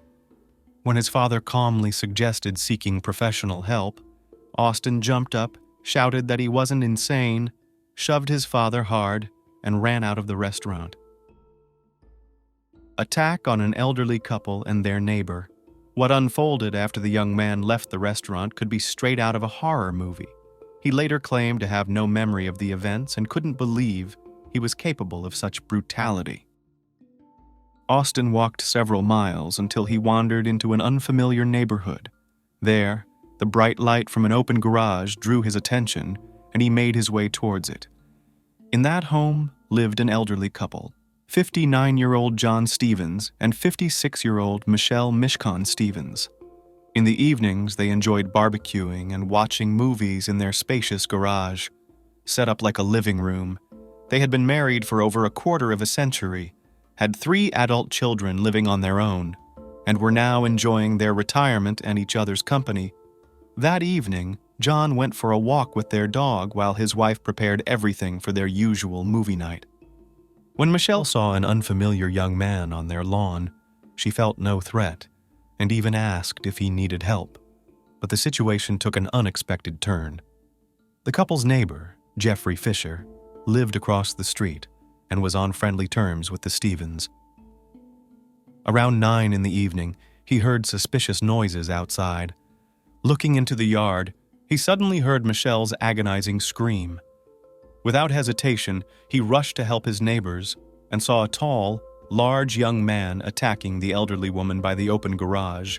Jeffrey tried to pull the stranger away, but the young man was overpoweringly strong, knocking Jeffrey to the ground.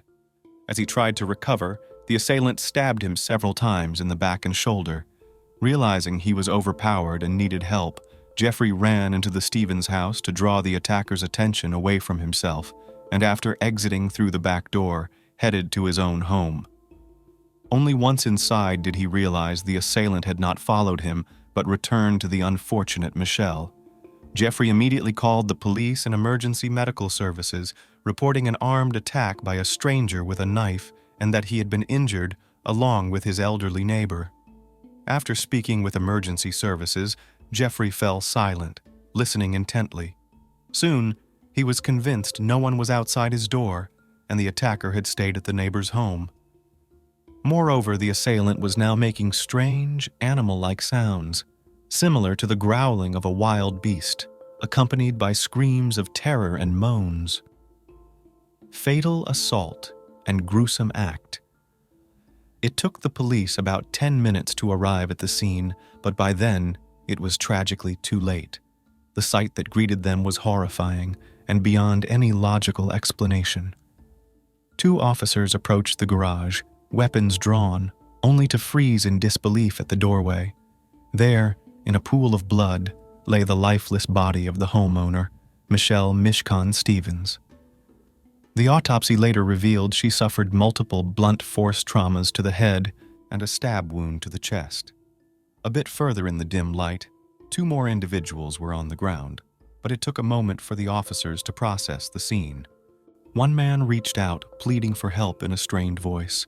Above him was another man, seemingly choking him, gripping his neck with one hand and tilting his head back with the other.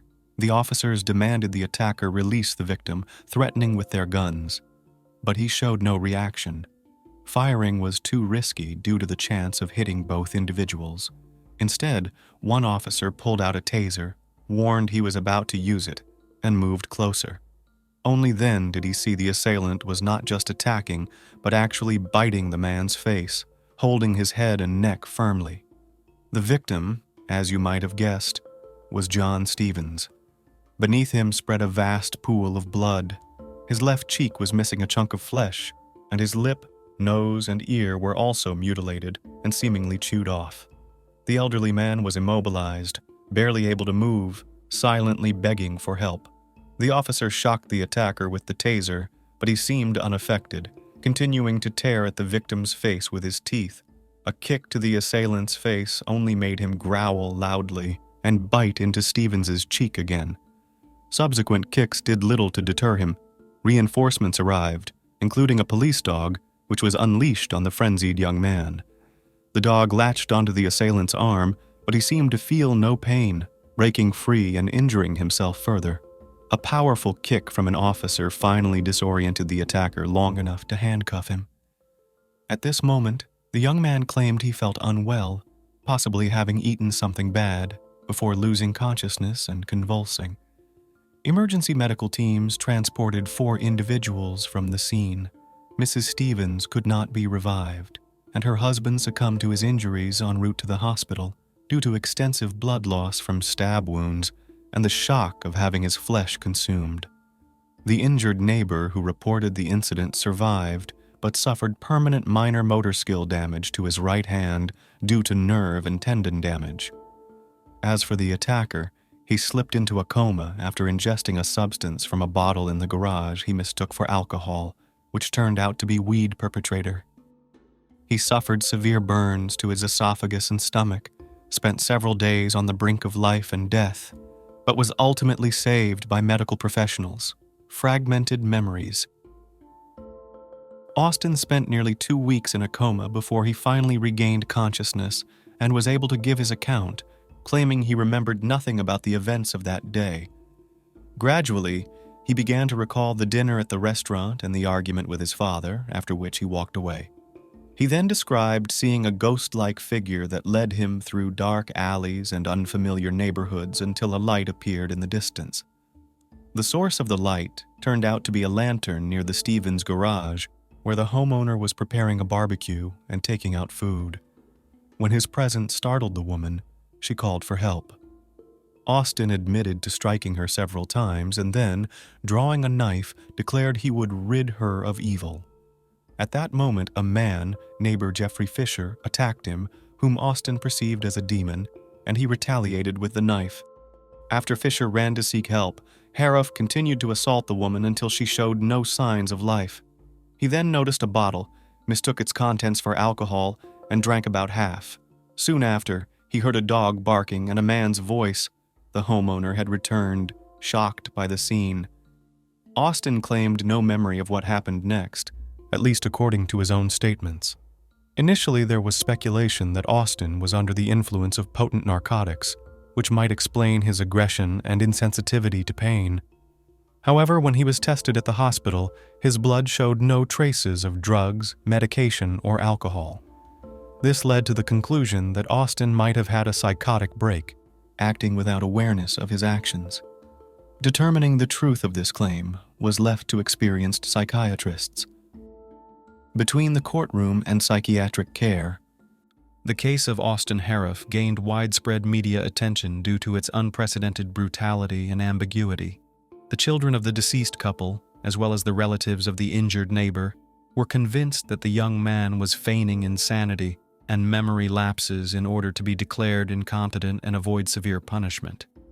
This sentiment was shared by the majority of those following the case. The state-appointed psychological and psychiatric expert, Dr. Landrum, noted in his report that Mr. Herff's mental illness led to an acute psychotic episode, resulting in the death of 2 people.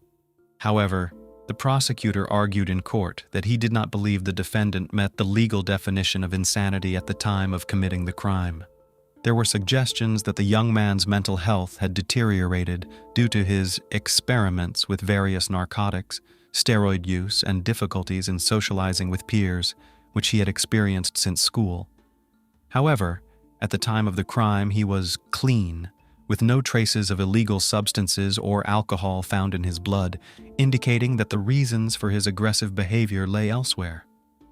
During one of the court hearings, Austin's father revealed that there was at least one confirmed case of schizophrenia in their family, and he feared that this severe illness had been passed on to his son. It's worth noting that the student was suspected of having a rather rare disorder known as clinical lycanthropy delusion.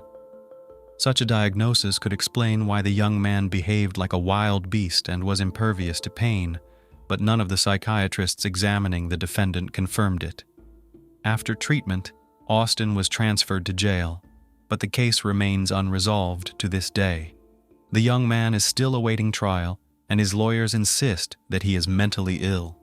Meanwhile, the relatives of the deceased couple and the injured man have expressed hope in the interviews that Herff will be found competent and sentenced to death for his heinous acts.